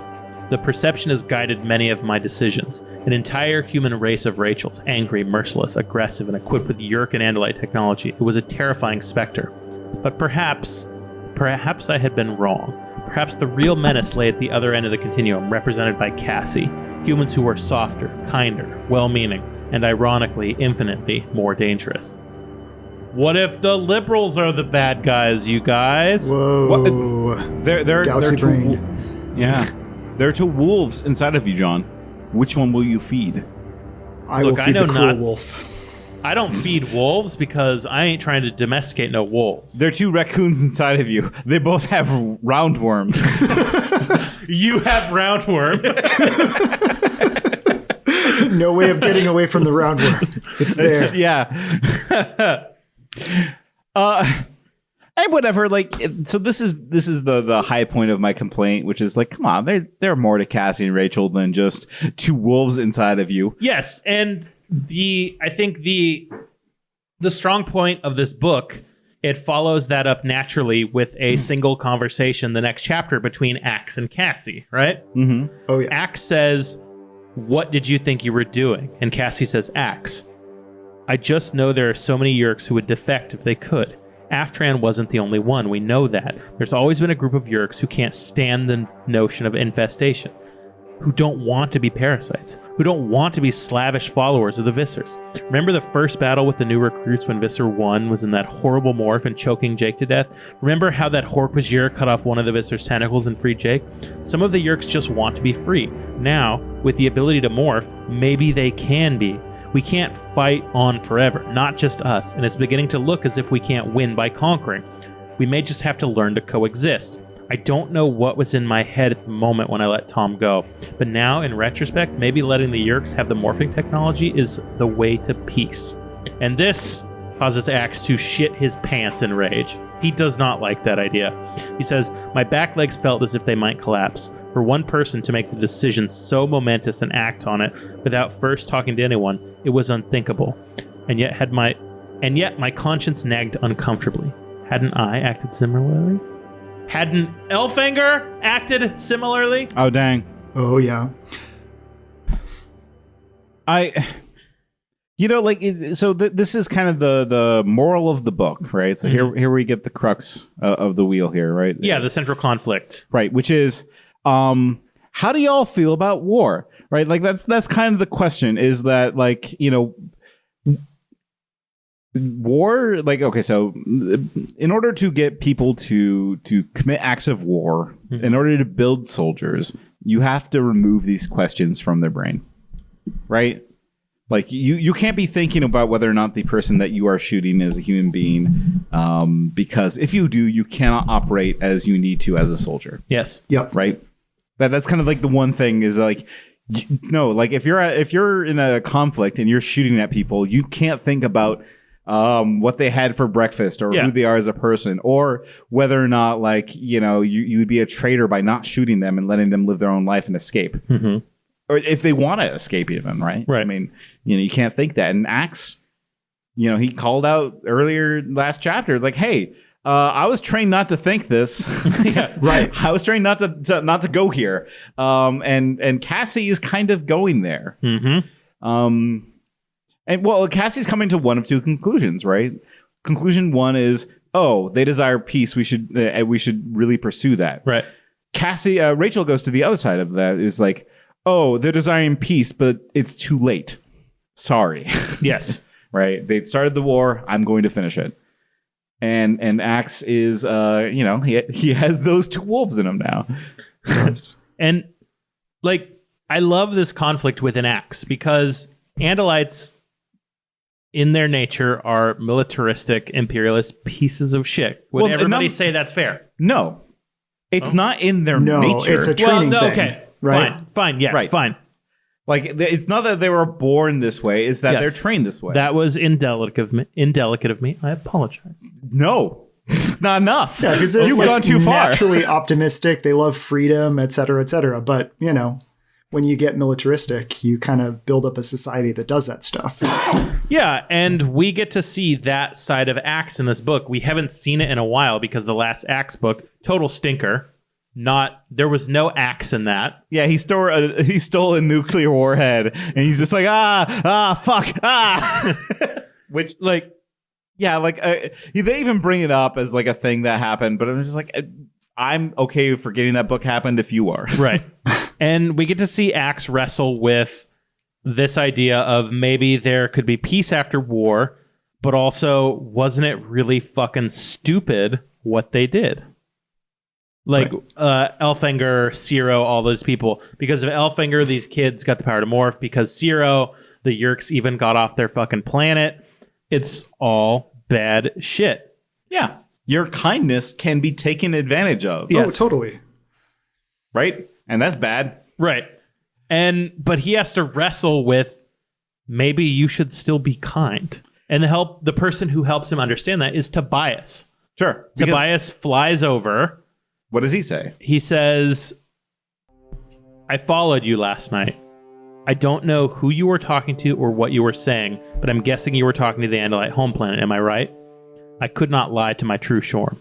Yes. They're going to fry us, aren't they? So Tobias knows. Like, he gets it. Well, because Tobias is just like the escaped, Yeerk, right? Mm-hmm. They both want to become Nautlets for, I think, the same reason, which is that they know that their current life trajectory is over. Right. And the only means for meaning in life is escape. And so that's why Tobias recognizes kind of immediately that they're boned, right? Because Tobias has been boned before. Yes. And he knows when tragedy approaches. And so he's like, yeah, they want to kill us all, huh? Yeah. Which Tobias has spent time with Toby. He's heard the story of the Horror Chronicles. He knows how ruthless and efficient Andalites are at killing entire species and just raising planets. Sure. For nothing. Yeah. Yeah. And that's when Tobias posits the future that Axe hadn't really considered when Cassie says it. But he says, we don't really have any time-tested rules for dealing with these issues, like the morality of acquiring someone's DNA. So we have to see what works and what doesn't. We can't afford to get so locked into one idea that we defend it to the death without really knowing if that idea works in the real world. Yeah. Tobias was silent for a moment, then flapped away. My heart's raced. New possibilities were unfolding, new solutions. Maybe Elfinger had seen something, a possibility that had seemed impossible because we Andalites had been so indoctrinated by our own military thinking. Us versus the enemy. No compromise. We had decided long ago that morphing was proprietary, too dangerous to share, but maybe Cassie had been right all along. Maybe the way the real peace was in giving choices to other species. I mean, that's what we're supposed to think about, right? Right. And it's kind of this whole thing of Yeerks are not necessarily evil by nature. They just have needs that they need to fulfill. And, you have a method of fulfilling that need at this point, right? Yes. Well, and I like the book is pushing that direction. Like throughout this entire series, like it was planted like, hey, the morphine technology can do things, but you just don't really think about it, right? Because they're off doing their adventures. They're going to Atlantis. You're not thinking about, hey, maybe they really want the morphine cube instead of this planet. Yep. Right. But like now that the opportunity has been presented in the last couple of chapters here, it's like, of course, right? Why not like reach out to a compromised Yeerk and say, hey, listen, if you come here, we'll Nauthlet you. Yeah. Like, you no longer have to live a sensation-free life where you're tied to eating food every few days to survive. Yeah, you can just eat normal food. Right. Or you can be a cockroach or whatever. Those are pretty fun, huh? Right. And it's that idea that sort of gets Axe to rethink what he's going to do. He says, What would Elfangor do? I no longer needed to wonder. He had done it already. He had given the morphing cube to the humans, and then he had died. I, too, would place my faith in the humans. My faith, if not my trust. And if I died, well then, I hoped I would die as nobly as my brother. I knew that I should check in with the High Command, but now that my decision had been made, I did not. I was willing to disobey a direct order, and I was willing to die. Well, and so, like, I like that quote because it goes to the second kind of central thesis of the book. Like, the first one being, is there another way to war? Right? Like, you know, is there a way to get out of this war peacefully, or do we have to, like, shoot? And, like, how military works and how soldiers work and how they're generated, right? The second thesis of this book, I think, is if you are in a situation of war, you are already dead. Yeah. Right? It's that I have mixed feelings about the miniseries, the famous HBO miniseries, Band of Brothers. I think that I don't like the message of war is good for good reasons. Right. But there's a good section in there where, like, Lieutenant Spears is everyone's favorite character, right? Because he gives this speech of, you know, the only way you can really effectively work as a soldier is to acknowledge that you have already died. And, you know, you can't fear death. You've already died. You've given up everything that makes you you. And the only way you can effectively work as a soldier is to just, you know, go through the motions, because, you know, one day or another, you're gonna be shot and killed. Yep. You know why you hid in that ditch, Blythe? I was scared. We're all scared. You hid in that ditch because you think there's still hope. But Blythe, the only hope you have is to accept the fact that you're already dead. And the sooner you accept that, the sooner you'll be able to function as a soldier's supposed to function. Without mercy, without compassion, without remorse. All war depends upon it.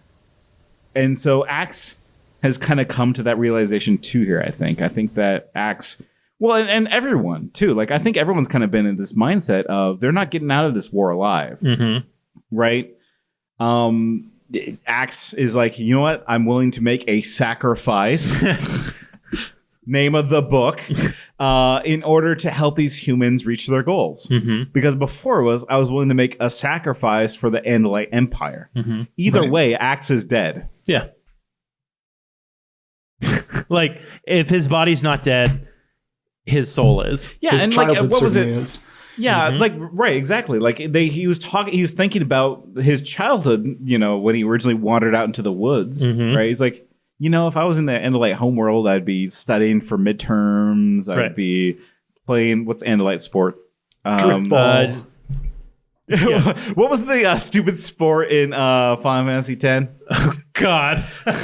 Blitzball. Yeah, he'd be playing blitzball, you know, like he would have his good friend Waka be kind of racist and throw a ball at him. You know, like, he'd be doing that shit. But he's not, though, because he's in war now. Yeah. And as soon as you go into war and as soon as you fucking kill, you're dead. Yeah. Whoever you were is gone now. That life is gone. Yeah. So it's up to you to decide what your sacrifice is for. And this, so now they go to the National Guard. They go to, because they have a scheme. They do have a scheme. What's a scheme? So the scheme basically involves the parents coming out of the woods in front of the National Guard, like, outpost or whatever, pretending to be campers that are lost, and then Marco's dad pretending to have a heart attack. The parents' mission. Yeah, the parents finally get a mission. It's like the what was the Crusades War? The children's crusade, right? But for parents, because they're equally incompetent. So it's like the parents are setting some kind of trap. Yeah, Jesus. I'm sorry. No, you are not. I'm not sorry at all. I think that this book is very heavy, and I think that Nate just illuminated exactly how heavy this book can be. So I think now would be a good time to play a little game. John, do you want to play a little game? I would love to play a game. So we're going to play a little game. Would you like to play a game? Live or die. So we're going to play... Doesn't matter, you're already dead. We're going to play a game that I call Peter Sarsgaard, Alexander Skarsgård, Soren Kierkegaard, or National Guard? What was that? Peter Sarsgaard, Alexander Skarsgård, Soren Kierkegaard, or National Guard. Okay. Hobby Lobbies, Hammurabi, Robbie Hobby. So it's a trivia game. You just need to decide if one of these is Peter Sarsgaard, Alexander Skarsgård, Soren Kierkegaard, or the National Guard. Okay, so so we have Peter Sarsgaard. Peter Sarsgaard, Alexander Skarsgård, Soren Kierkegaard, or National Guard. Okay, I'm going through like Peter Sarsgaard, well-known actor in roles of what? Let's not get into that. So Okay. we're going to start with John. Okay. You need to tell me if the answer to this is Peter Sarsgaard, Alexander Skarsgård, Soren Kierkegaard, or National Guard. Okay, I'm ready. This first one for our guest, I made it a little easy. So tell me what you think. Okay. Suki. This tall glass of Nordic water was known for biting necks and cashing checks, playing this bar-owning, volatile, and voracious vampire, Eric Northman, in 2008's True Blood. That's Now, Alexander Skarsgård. Ding, ding, ding, ding! Correct! Woo! All right, this next one. Okay, I'm ready. For Nate. Yes. You ready? Father of modern existentialism, this Danish philosopher once said, "People demand freedom of speech as a compensation for the freedom of thought, which they seldom use." Why, that would be Soren Kierkegaard. Ding, ding, ding, ding! That's correct. All right, we're going back to John. Here we go. Great. Okay. All right. Wholly victim of the Riddler Batman, this noted thespian played an explosive and key role in 2022's The Batman.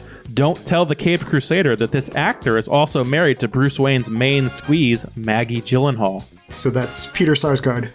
Ding, ding, ding, ding. That's correct. All right, Nate, you ready for this? These are too easy. Hold on.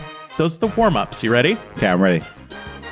Often embraced by white nationalists and giving nothing but accolades and applause by the mainstream media, this has become a symbol of modern racism and a violent reinforcement of the U.S. imperialist state.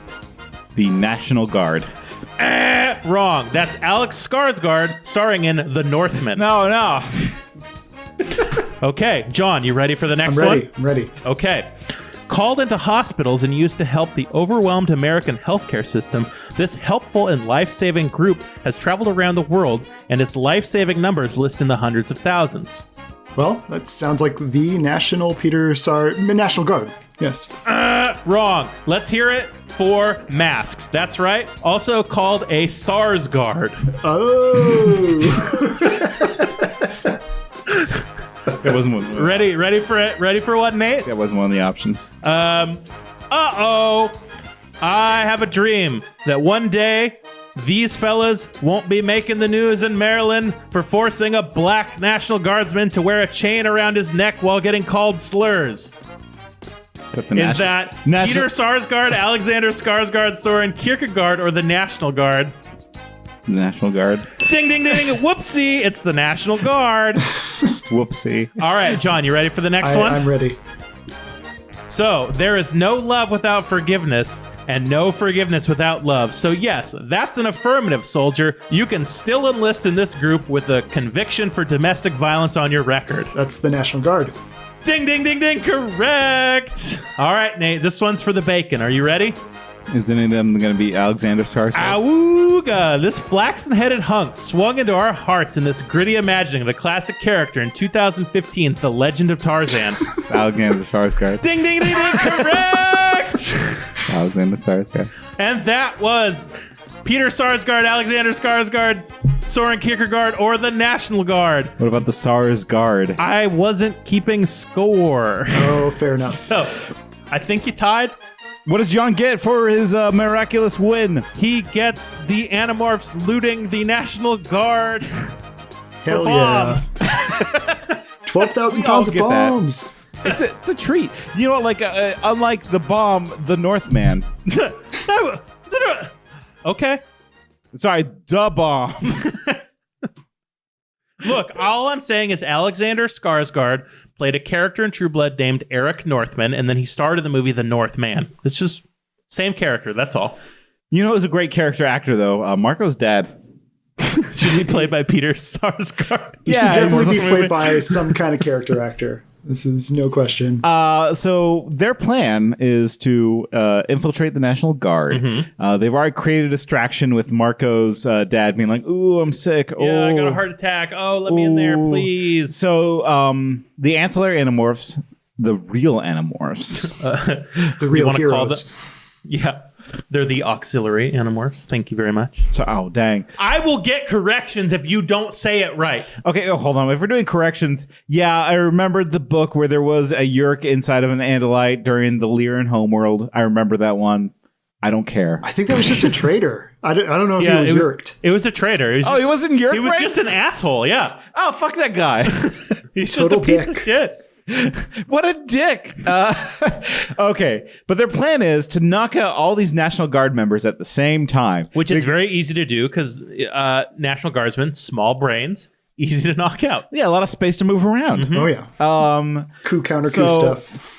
Right, exactly. And so how does Axe approach the situation? He walks up to two National Guards. He's like, "Hello, humans. I am an alien." Do you want to read it? When I was fully Andalite, I walked from the narrow alley between Warehouse A and a smaller building. The two guards posted in front of the warehouse did not look as if they were expecting trouble. One was noisily chewing gum and cleaning his nails with a toothpick. The other was glancing through the newspaper. I walked forward. Excuse me. Is this warehouse locked? The two soldiers looked up. One of them gasped and gaped. The gum fell from his mouth. The second one stepped back. What in the... But as he studied me, his face lit up with delight. He held out his hand, palm up as if I were a dog or horse. Oh, I've never seen anything like this. His voice was low and coaxing. Hey there, fella. Hey. Hay is for horses. I retorted. I am not a horse, though in some aspects I closely resemble one. I heard Marco roar with laughter. I did not think this situation particularly humorous.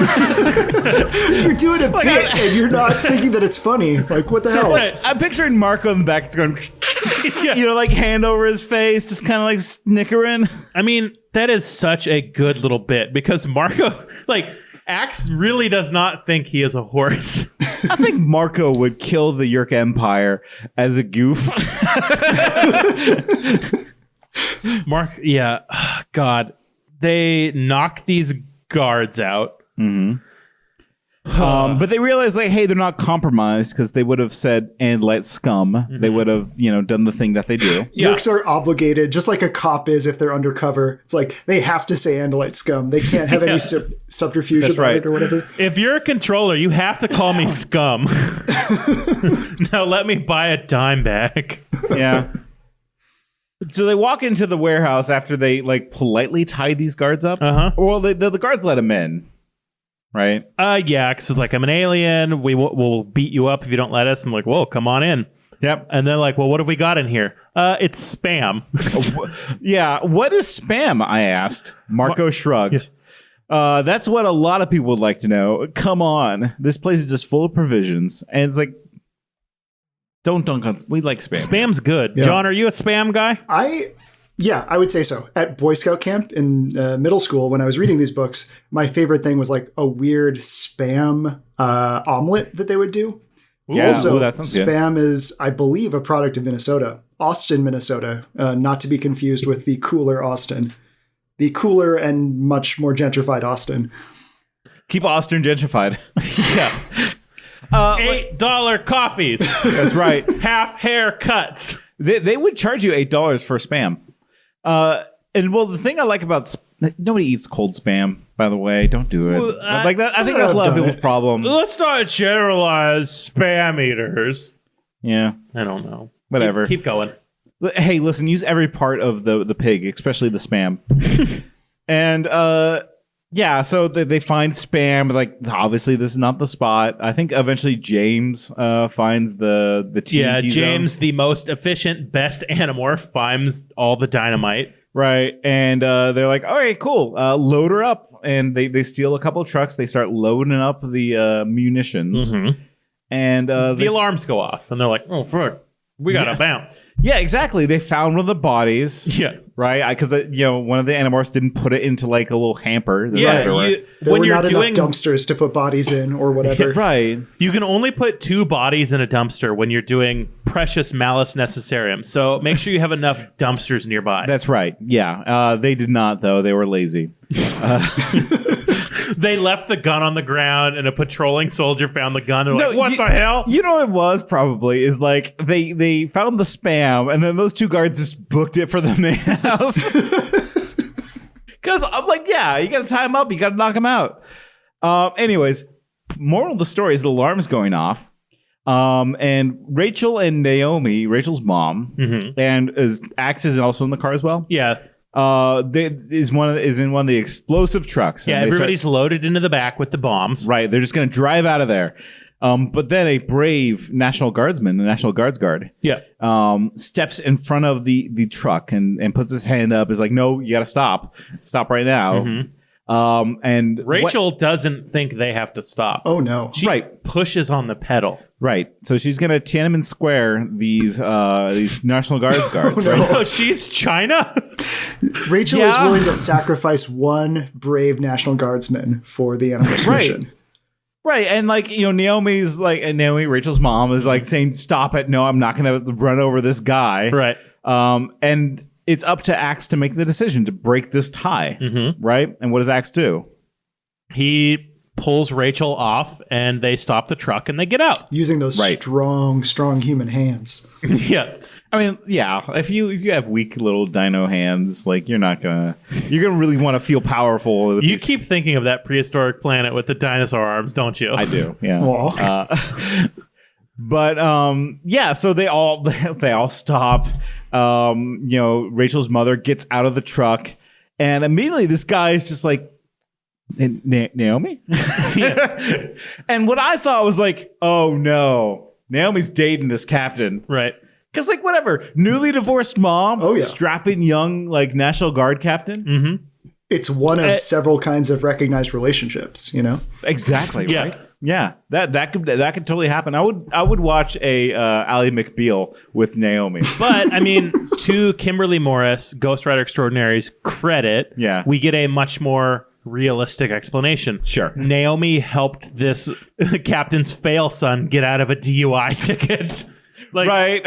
That was what I read with this. Right. Yeah. The son was in legal trouble of some sort. Yep. And Rachel's mom, lawyer extraordinaire, got him off. Okay. Right. Okay. And in doing so, like, kind of redeems lawyers, takes away the 90s trope of lawyers are like, oh, they're total bullshit. They're not useful for anything. Like, depends on the lawyer. What's that? I'd say it depends on the lawyer. Right, I think there's some good lawyers, there's some bad lawyers. You know, they're all drunk. That much I do know. Yes.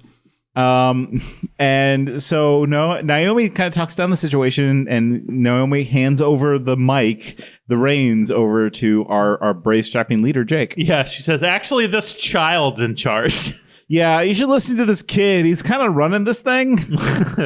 And Jake does his best to try and explain it. He's like, well, hold on. I'm a child. It's show and tell. Axe turn into an alien, which Axe does. And he turns into a gross alien. Yep. And and then the National Guard is like, whoa, get a doctor. This man is sick. He's turned into a horse. Yeah. And Jake's like, yeah, no, aliens are real. Remember that whole broadcast that the governor gave? Yeah, the captain's like, yeah, actually the government went to rehab. Her brain's very sick. Yeah. But Jake's like, no, that's real. Check out like our weird horse. And at this point, a gun goes off. And a bullet whizzes by and like brushes Jake's hair and then hits the car behind him. It leaves like that little thin line, that thin scratch that you see, right? Yep. Like it was that close. Do you think it brings back Jake's memories of having been taken down in... in the Megamorphs where he got fucking murked in the brain? Well, because he didn't react at all. He was just like, oh, there's a fly buzzing by me. It's no big deal. He's like, why don't you let him have another shot? Maybe he can get the job done. Right. Oh, no. You know why, though? Because he's dead already. Yeah, Jake's dead already. He's dead already. Oh, yes. He has no feelings anymore. Yeah, and the captain's like, oh, fuck, maybe this is real. And Jake's like, yeah, this is real. why don't you help us blow up the aliens? And they're like, you know what? This kid's making a lot of sense. That's right. Why don't we all listen to this kid? Let's do it. You know what you guys need? You need Sergeant Tara Weston. Sergeant Tara Weston. The bomb expert. Oh, yes.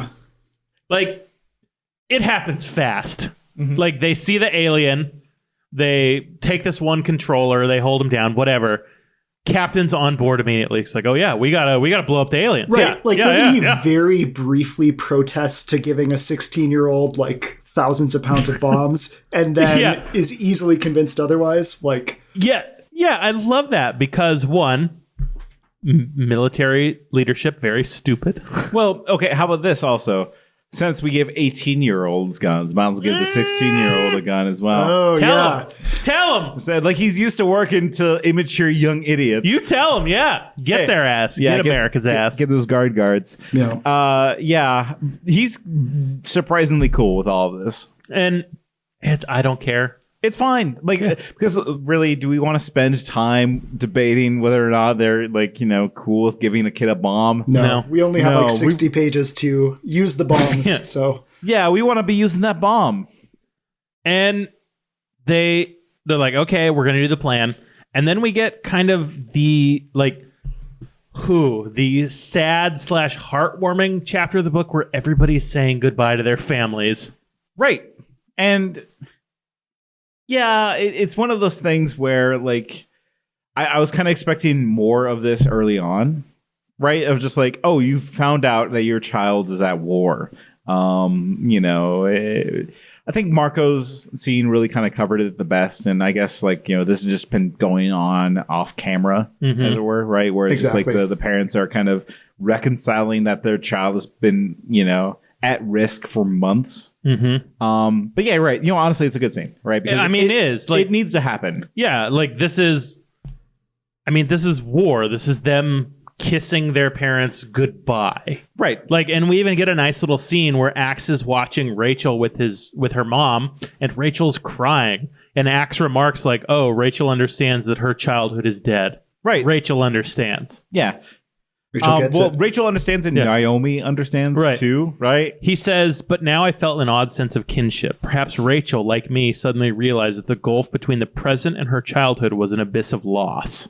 Like, that's a really good line for a kid's book. Oh, yeah. And Axe realizes that he has something in common with all of these kids, Indeed. right? Like, he's always been feeling alienated, but now here's that strong link is that they're all war scarred. Oh, I am also a child soldier. Oh, no. Right. Yeah.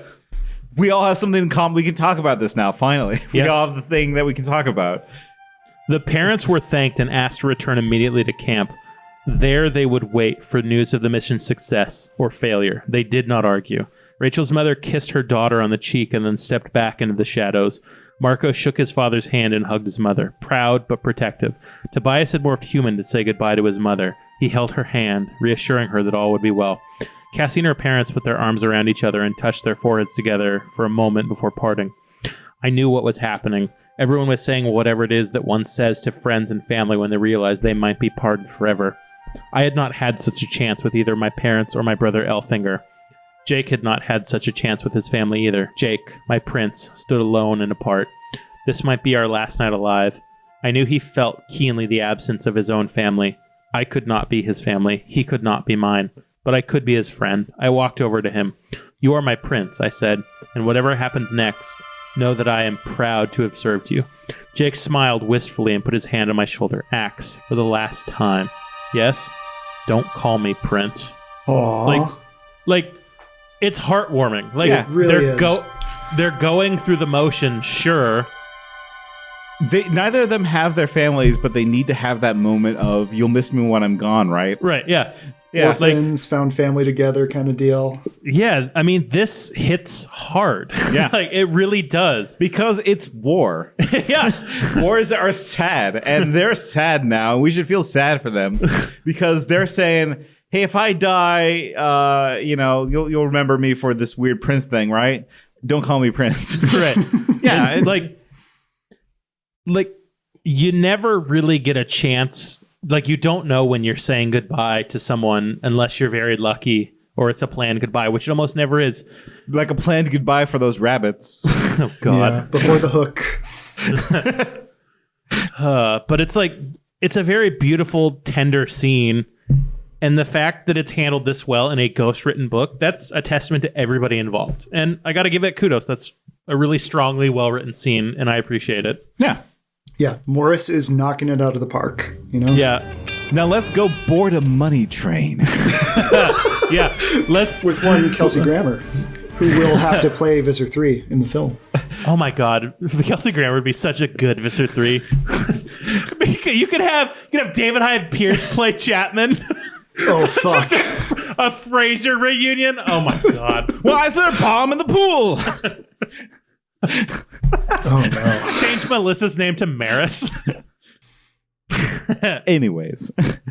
So, so they start Operation Under Siege. Yeah. Under Siege 2. Let's be honest. Is Under that the one with the Rain is Laniac, or no? Under Siege. Oh, John, you just touched something you should not have touched. Erica Laniak, one of my first crushes. I used to watch Baywatch, and I'd see her and David Hasselhoff, and I'd get that weird feeling in my tummy. Mm-hmm. And then when I saw Under Siege 1, where she pops out of that cake with the world's fakest breasts, it's like, oh my God, I need to live in that cake with her. That's Under Siege 1. Under Siege 2. That's the train bomb. Oh, with Eric Bogosian as the hacker train bomb. Look, wait, is he the guy with the glasses? No, the like, I'm a Green Beret, or I'm a Navy SEAL. Is it an amazing '90s version of hacking that doesn't make any sense whatsoever? Yes, absolutely, it is. It's God. Is Under Siege 2 a good movie? No, none of them are good. Are they worth watching? Yes. Look, fine. Operation Broken Arrow. Ooh. I'm just picturing Erica Laniak from Baywatch now. Season 1 is fucking perfect. It's an amazing show about safety nerds.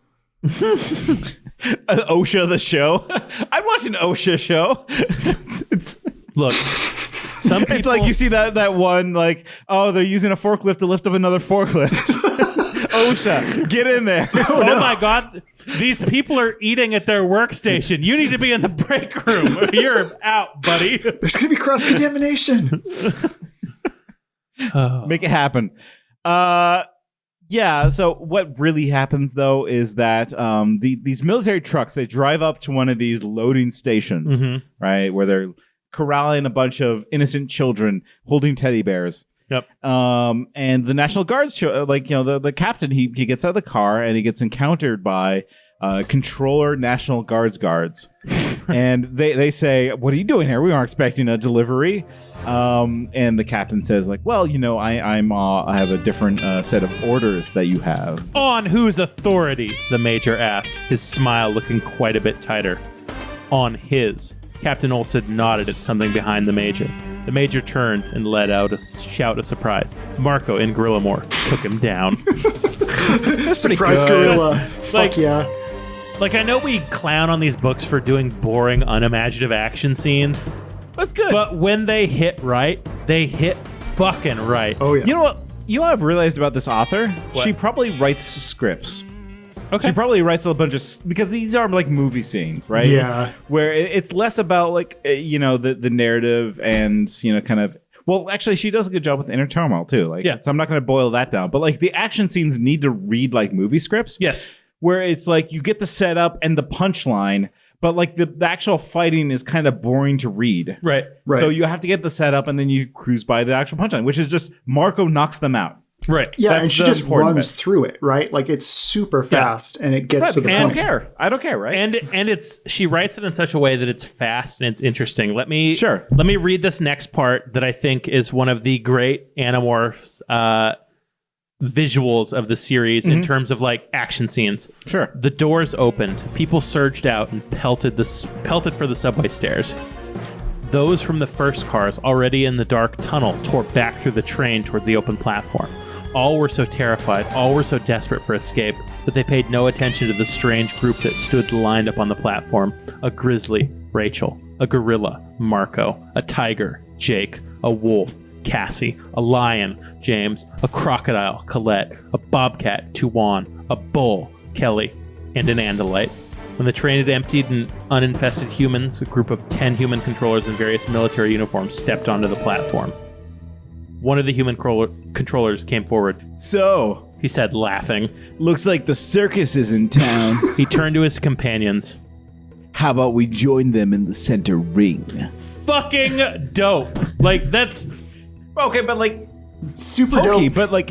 Yeah, if you're a kid, honestly, cool shit. Yeah, this is the coolest thing you've ever read. Yeah. And it also like presents the theory that Yerks kind of symbiotize with their hosts, right? And they start thinking of things in their hosts' terms. They've been here for like 4 months. They've been watching TV. They know how cool lines sound. Mm-hmm. Oh, yeah. Yeah. And it's like it's a fun fight scene. Like the crocodile kicks some ass. Everybody kicks some ass. I love that a crocodile is someone's battle morph.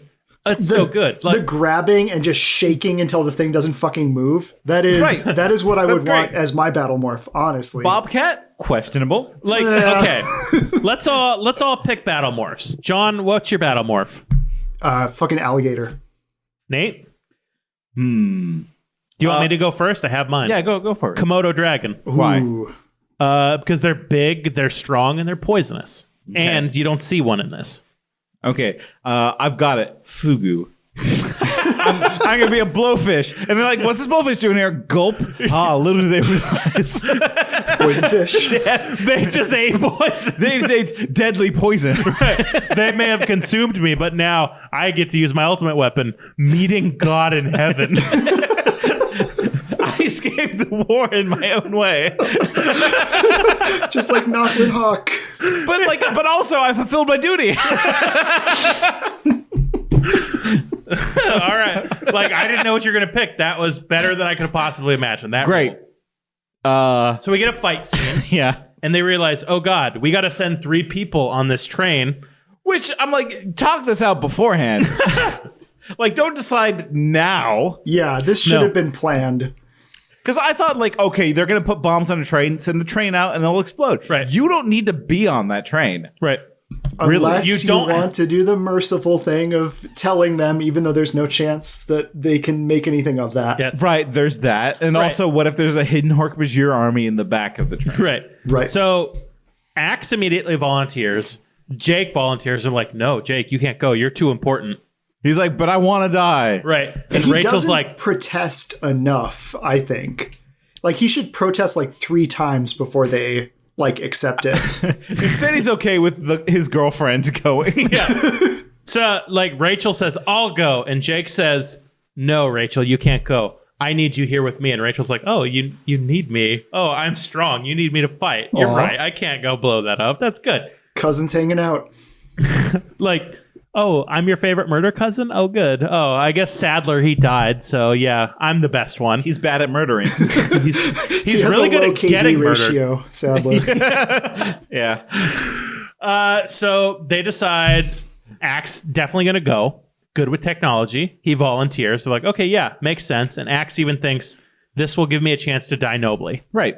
Cassie needs to go to make up for her, decision that she made earlier. Yes. And also she decides that, well, because she also said like, hey, I want to like give them fair warning. I wanted to make them have the possibility of escape. So I need to go and see that through. And honestly, I think Jake's explanation where he says, look, Cassie makes ethical decisions that I cannot make. So in lieu of my absence, I think Cassie is a good replacement for me. I trust her instincts, which, yeah, I mean, that makes sense to me. Yeah, and that's a good leadership move. And it's also a good move of, we're kind of broken up, so it's okay. Yeah, if she dies, I could probably hit on Colette. And Mark was like, absolutely not. Colette's mine. She's going to gator chomp me. Yeah. and finally, they're Death like, roll. we need someone funny to run the train. Because like they make it a little bit sad on the train. You So need we to have a someone to Joker really with lighten the the mood. thief, Yeah. Yeah. Marco just apparently has nothing going on. He's like, well, yeah. Yeah, my Marco, parents the have run of the- Elena to take care of now, so they don't need to worry about me. Right, exactly. Yeah. So that's our 3. Axe, Cassie, Marco. Okay. On the money train. They get on the money train. They put like money train. They put that like lever forward, that train lever that moves the train. They pull that forward, and then they're on the way. Yep. And wouldn't you know it, they forgot to sweep the train. First mistake of the money train, might I add. They didn't sweep the train properly. They find in the back a bunch of blue bands. You get your Hork-Bajirs boys. They're back there. They're ready to wreck shit. And you know, what was it? They were Marco and Cassie saw the morph. They couldn't fight right away. Right. But Axe, he's ready to go. He's ready to go. The train rounded a corner at shocking speed, and in their startled surprise, the Hork-Bajir reached for the metal passenger bar to steady themselves, just as the live cable whipped against it. That the lights in the car flickered off and on. The metal bar turned blue and white. Sparks flew wildly through the air. I watched the three blue band Hork-Bajir turn momentarily translucent as volts of electricity surged through them. Then it was over. The electrical current, overloaded, went dead, and the Hork-Bajir fell to the floor. My favorite part of this book is that if you electrify a Hork-Bajir, you get their skeleton. They turn translucent. Oh, hell yeah. Here's the thing. I believe it. This is not cartoony. This is real. And it's how they were engineered, right? You know, it's how they were engineered. Also, so I did a little bit of research. Oh wow! So do you? He's currently doing research. He didn't do the research beforehand. I had all my shit ready. I wrote Peter Sarsgaard, Alexander Skarsgård, Soren Kierkegaard, or the National Guard. I wrote that. You did. Electrocuted. I wrote it down. So is this research into what cartoonish electrification looks like, or? He just Googled pictures of boobs. Here we go. Yes, you can actually see a skeleton when a person gets electrocuted. Hell yeah. ... But only in movies and cartoons. Oh! Dang. Fuck. Yeah, sorry.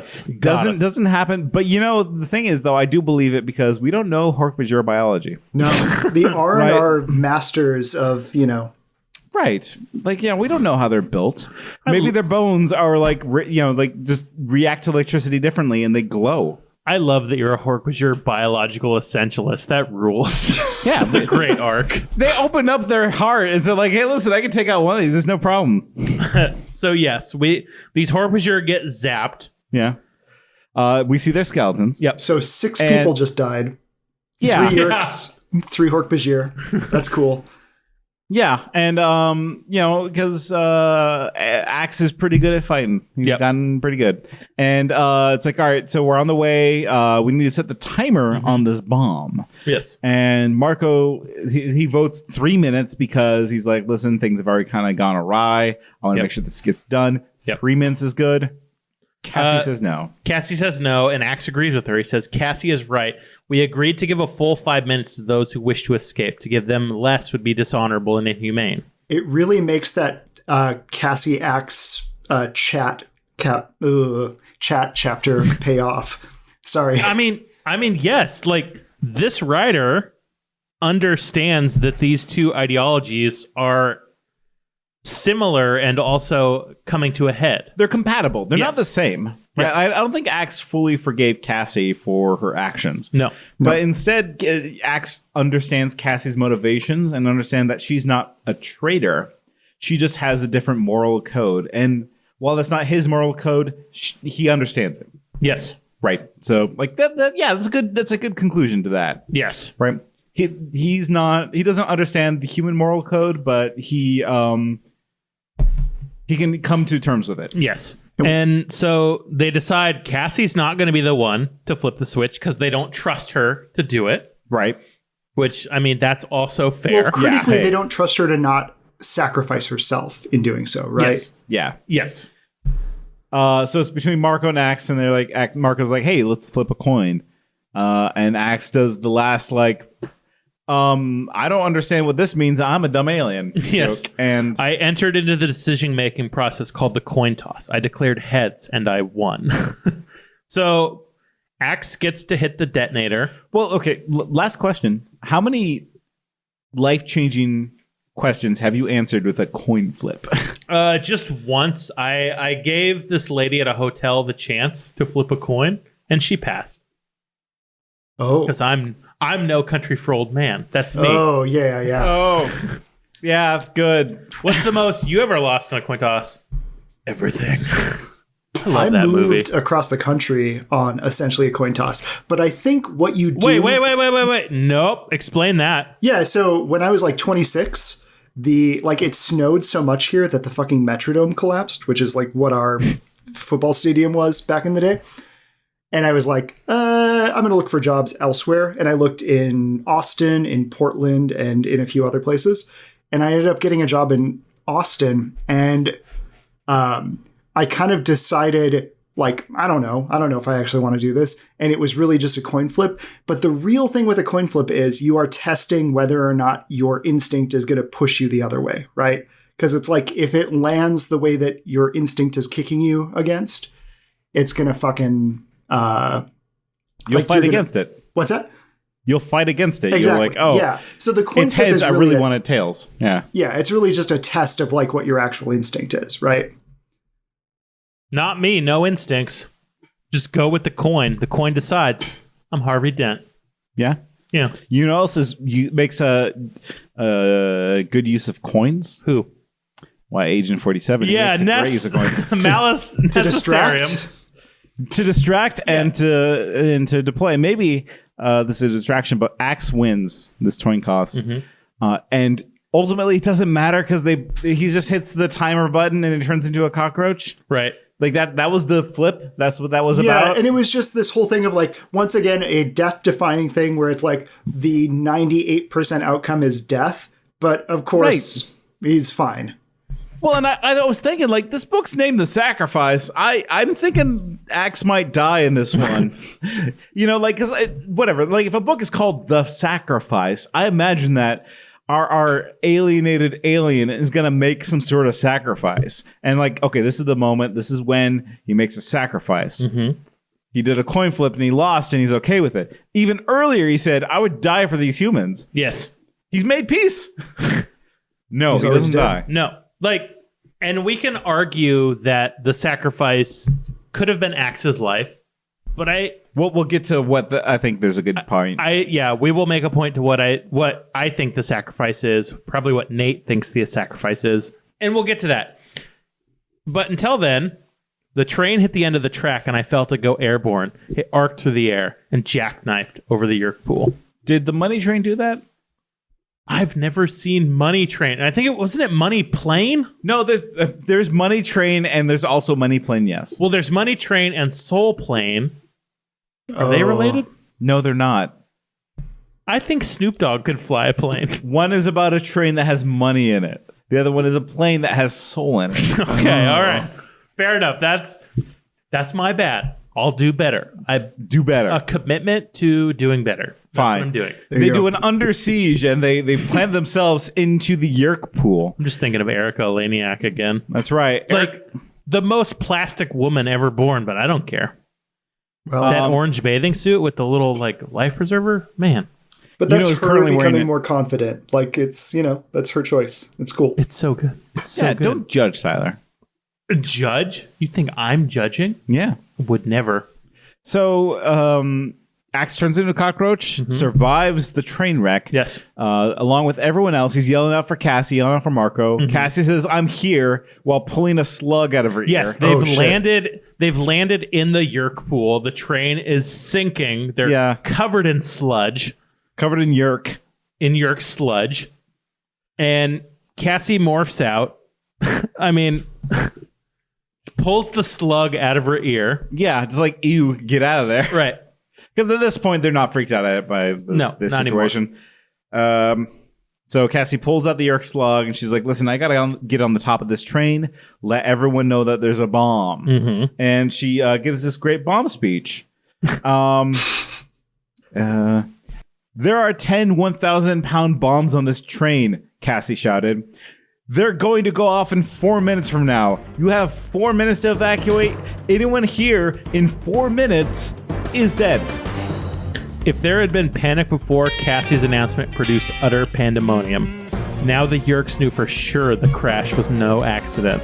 Like that makes it really feel like this is an act of terrorism. Oh, right? yes, 100%. And I don't remember the published date for this. Like, is this post It's or It's pre 9/11. All of Animorphs takes place before 9/11. Okay. This was first Scholastic printing, April 2001. Oh, shit. April of 2001. Oh. Like, the really beautiful, remarkable thing about this series is that all of it is pre 9/11, and there's so much 9/11 shit in it.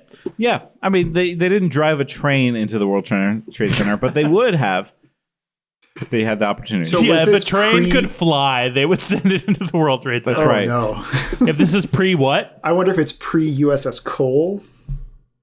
What's that? That was... Oh, the bombing. Yeah, right? it was that- it was an American ship off the coast somewhere that was bombed a little bit before 9/11, but I don't know when it actually happened.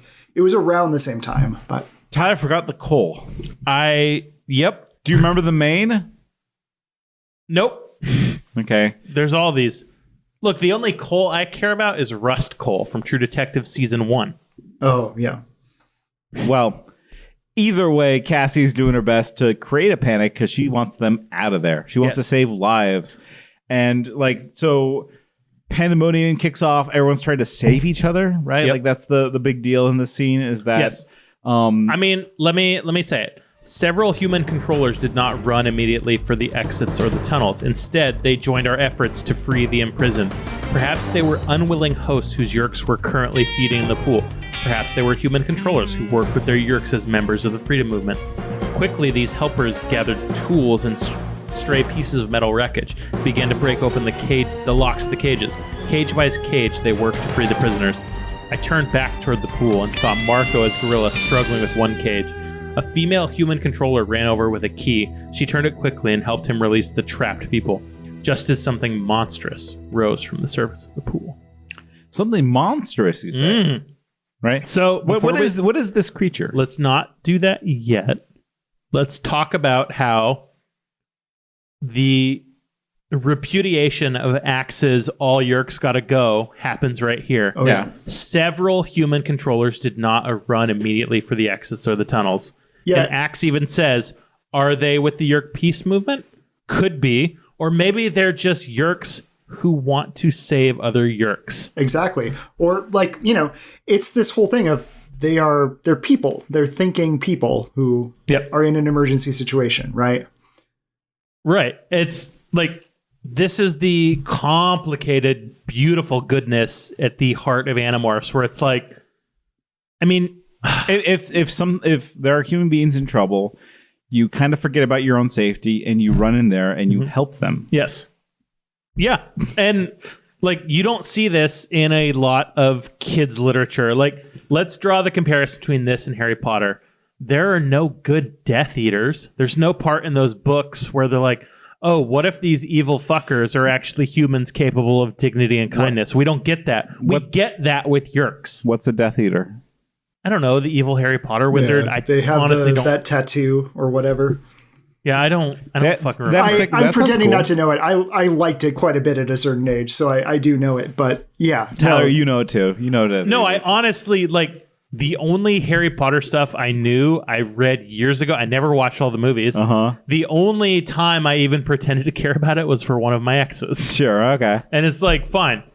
But I don't, like, I can't remember a good Death Eater. I can't remember a good chocolate frog that turned into like a real frog and hopped away. that didn't happen. Yeah, that was in the movie. A frog. That's right. No, like to all of its detriment, the credit has to go to Animorphs in that they're able to present their villains as formed people with souls that care. Like this villain, the head of the creature in the pool resembled that of an octopus. 20 bloodshot eyes dotted the bulbous face. 20 tentacles grew out from the bottom of the head, as large around as eels. Visser 1. Not his most horrifying morph, but certainly bad enough.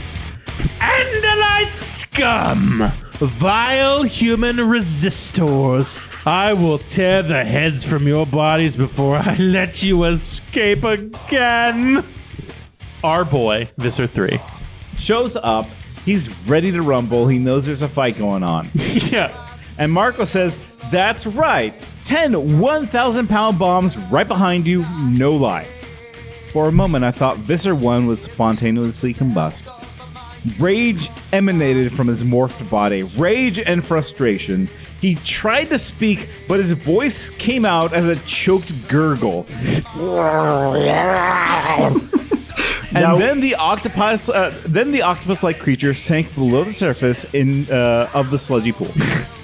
No doubt that the Visser was already morphing into something that would allow him to escape. Visser 1 always looked after his own interests. Hell yeah. And now we know that Yeerks are not capable of rage strokes, right?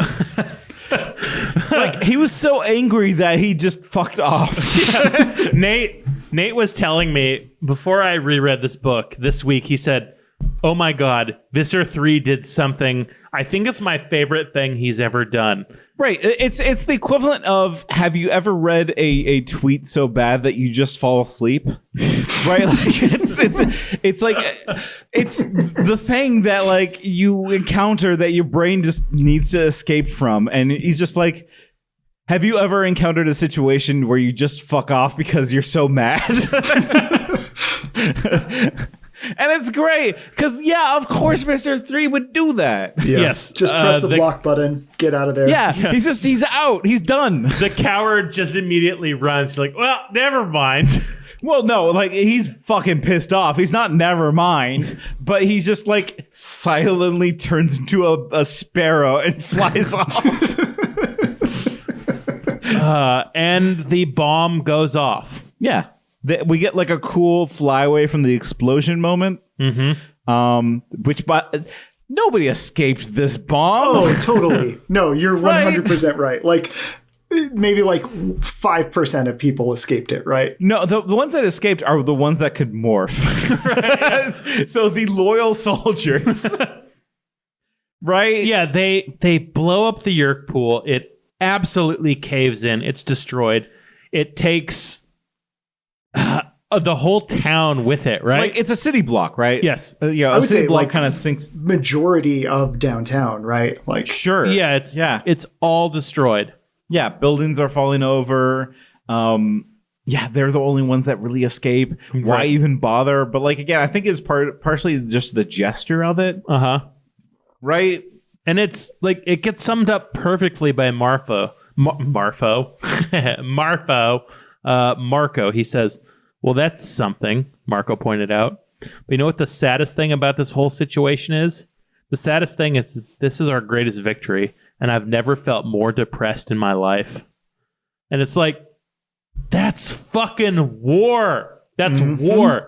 Like, I read this, I don't remember where I read it, but I read a soldier talking about how he had fought and defended. He lost a friend in this battle in Iraq, and the friend died on this hill so they could secure this hill.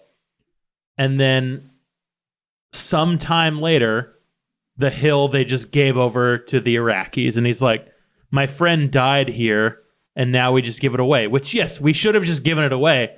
But the point I'm trying to make is that that's war. You fight these little things. People you care about die. People you don't care about die.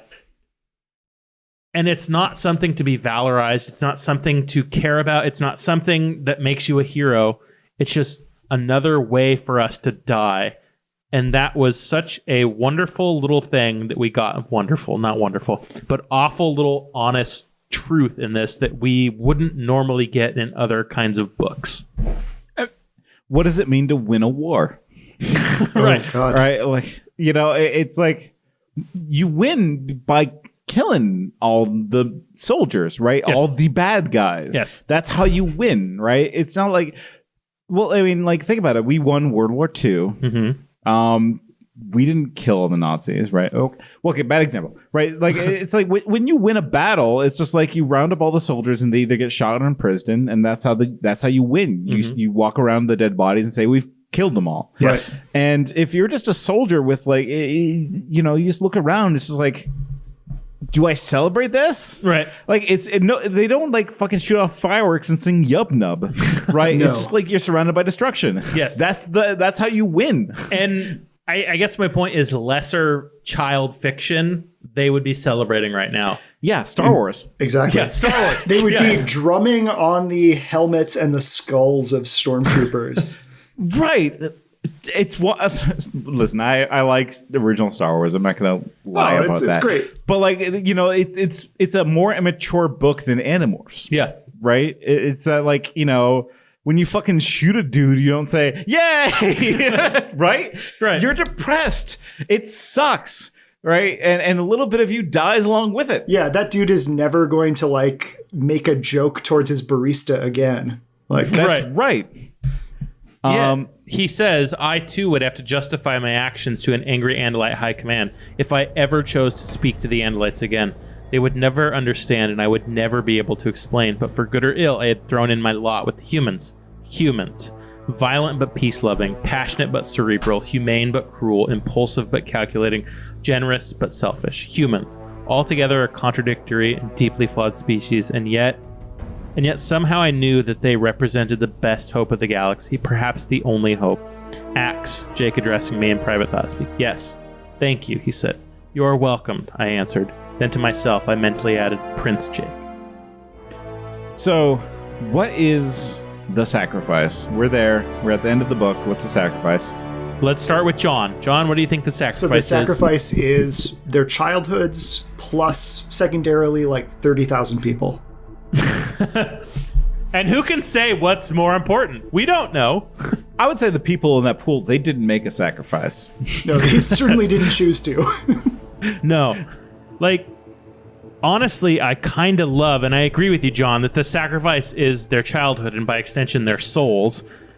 And the book does not necessarily call that out explicitly because, as Nate said, this book is called The Sacrifice. You expect, Axe is going to sacrifice himself. He's going to die. Someone's going to die. But, there's 2 more books left. Yeah. It's time for people to start dying. Right. But the sacrifice is not someone's life because that's the easy sacrifice. The hard sacrifice in these books is their souls, is their childhood, is their innocence. Is there any sort of life after this for any of them? And who knows what that answer is? Like, despite knowing how this series ends, I don't know the answer to that question because I've never been in war. I've never had to make these decisions, but I can't imagine that there's any kind of healthy anything after these decisions. The sacrifice is their souls. Yeah. They're in a world of shit. Indeed. Nate, what do you think? I mean, like, yeah, that's the point. Like, there's nothing more to add it to it except, like, you know, they're dead. They're ghosts walking and trying to make moral decisions. Well, they can. That's the thing. They're ghosts that are walking. They still are able to make moral decisions, but they're not getting out of this alive. But they get to choose the way they die. Right. Like, even if they live, they're dead. Sure. Right. There's no way for them to go back to normal. That's long gone. It's been gone since the construction site. Right. That's when they were. That's when they died. And now they're choosing the way that they get to die. They choose the form of their destruction. and yeah, that's the sacrifice. Nate, as a first time reader, how does that feel knowing that this book could be pitched to 8-year-olds? What do you think of that? Well, I mean, reading it, it's not like I'm surprised. Like, yeah, I knew this already. At right? 8, like, you knew this? I wasn't 8, but like I'm reading it now. It's like the books have always been leading up to this conclusion. They've been making these points all along. I think this is the most explicit kind of. We're spelling this out for you. It's the last hint in Framed. It's the last kind of. Question you get. It's the thing that, like, listen, either you get it or you don't. We've laid this out as clearly as possible. This was a World War II analogy. We even mentioned it. This is what the sacrifice means. It's not a human sacrifice. It's a sacrifice of the childhood. They even say that. Right. If you don't get it at this point, you're never going to get it. John, where are you at on this one? Well, I'm kind of with you that the sacrifice, like particularly like the childhood, is the most critical thing here, right? And it is very explicit throughout the text, right? And it just doesn't feel like there's any going back, right? Yeah, for sure. For sure. Was there a point in this book where they could stop? Oof. Where they could just like, I don't want to be a part of war anymore. Goodbye. Cassie tried, but even she said, no, I got to do it. Well, the one that really tried was David. Yeah, just Go get Krayak to give you your goons and steal a bunch of money. Right. Like, all I really wanted was his original, like, life situation back.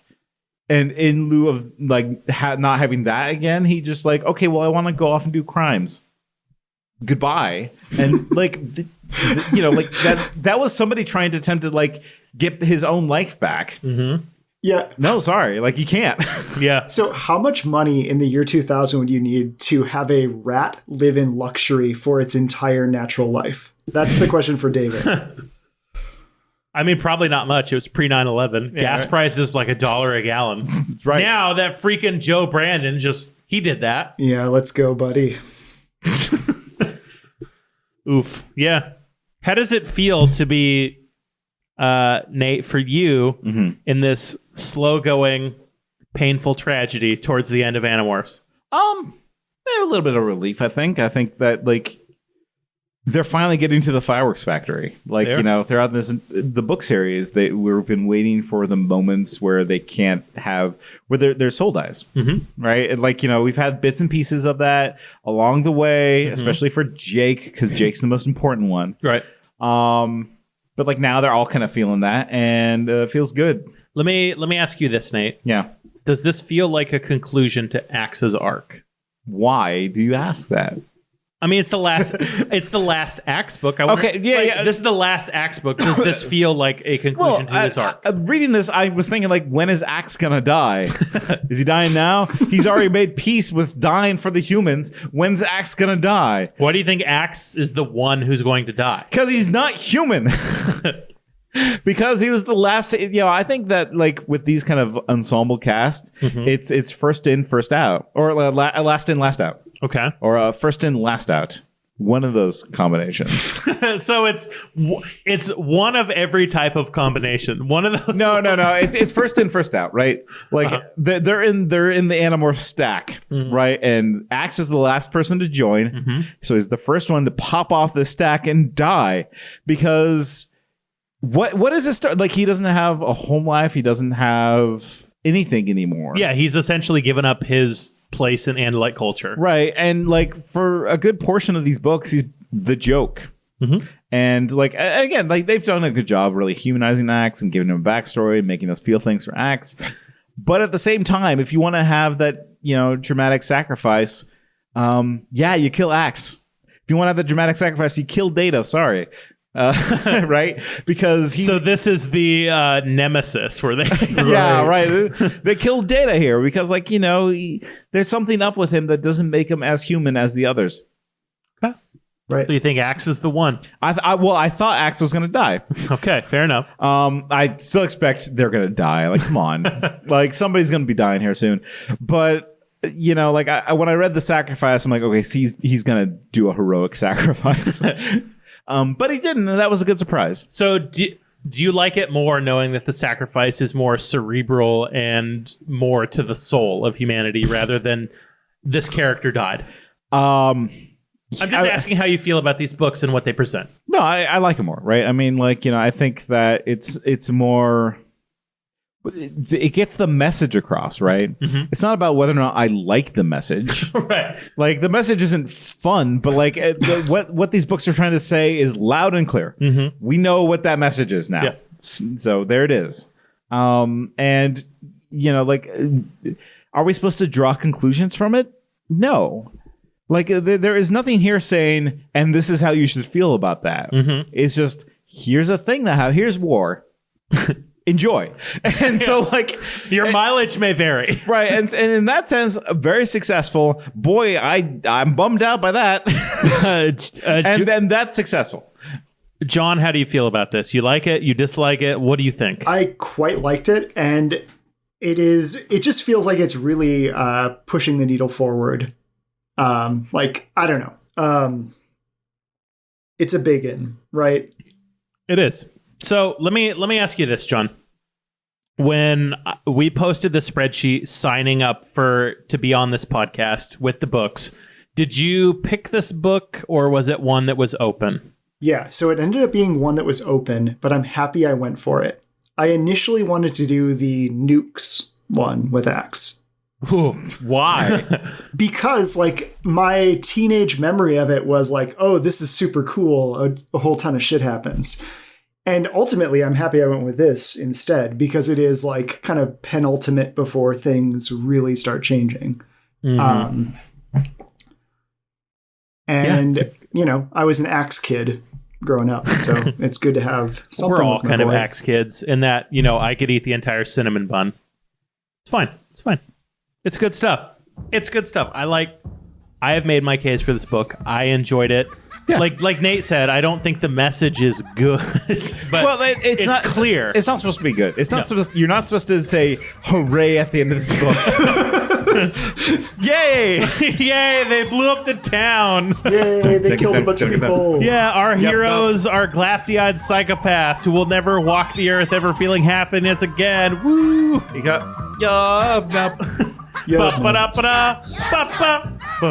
And it's kind of similar in the way of like you have your thing of like who are the like rando contractors who happen to be in the Yerk pool or on the Death Star and are going to get blown up, right? God damn, it's good. Like I like this as an end for Axe because it definitively ends his arc without, you know, killing him. Yeah. like the problems we have with these books are when the characters are not treated respectfully and the characters do not appear as characters. And I think this book shows Axe as a character and definitively changes him, which that's a good book. Yeah. He had an arc. Mm-hmm. And on that note, let me ask you a question. Oh, God. Do you feel that they made the right choice? Is the Malus Necessarium here? Yeah. Like, it would be harder to say yes to that if it were a real life thing, but since these are cartoonishly evil brain slugs that, you know, colonize your bodies, yeah, they did the right thing. Yeah. John? Malus Necessarium? Malus Yeah, Necessarium. John. Yes. Oh, we got it. We're all Malus Necessarium. John, tell the people where they can find you if you want them to find you. So the best way to do that is at Vernacular Shift on the Twitters. Mm-hmm. And you've been an OG Animorphin Time fan from what I can recall. Yeah, that sounds right. Sounds right. Based on the Reddit thing, right? Probably. I mean, I haven't even checked that Reddit in a while. I guess I should go in there, huh? I wonder if I could get banned from Reddit for posting Animorph stuff. Yeah, probably. I know it would get me banned from Animorph's Reddit in a heartbeat. I would just say Cassie is right.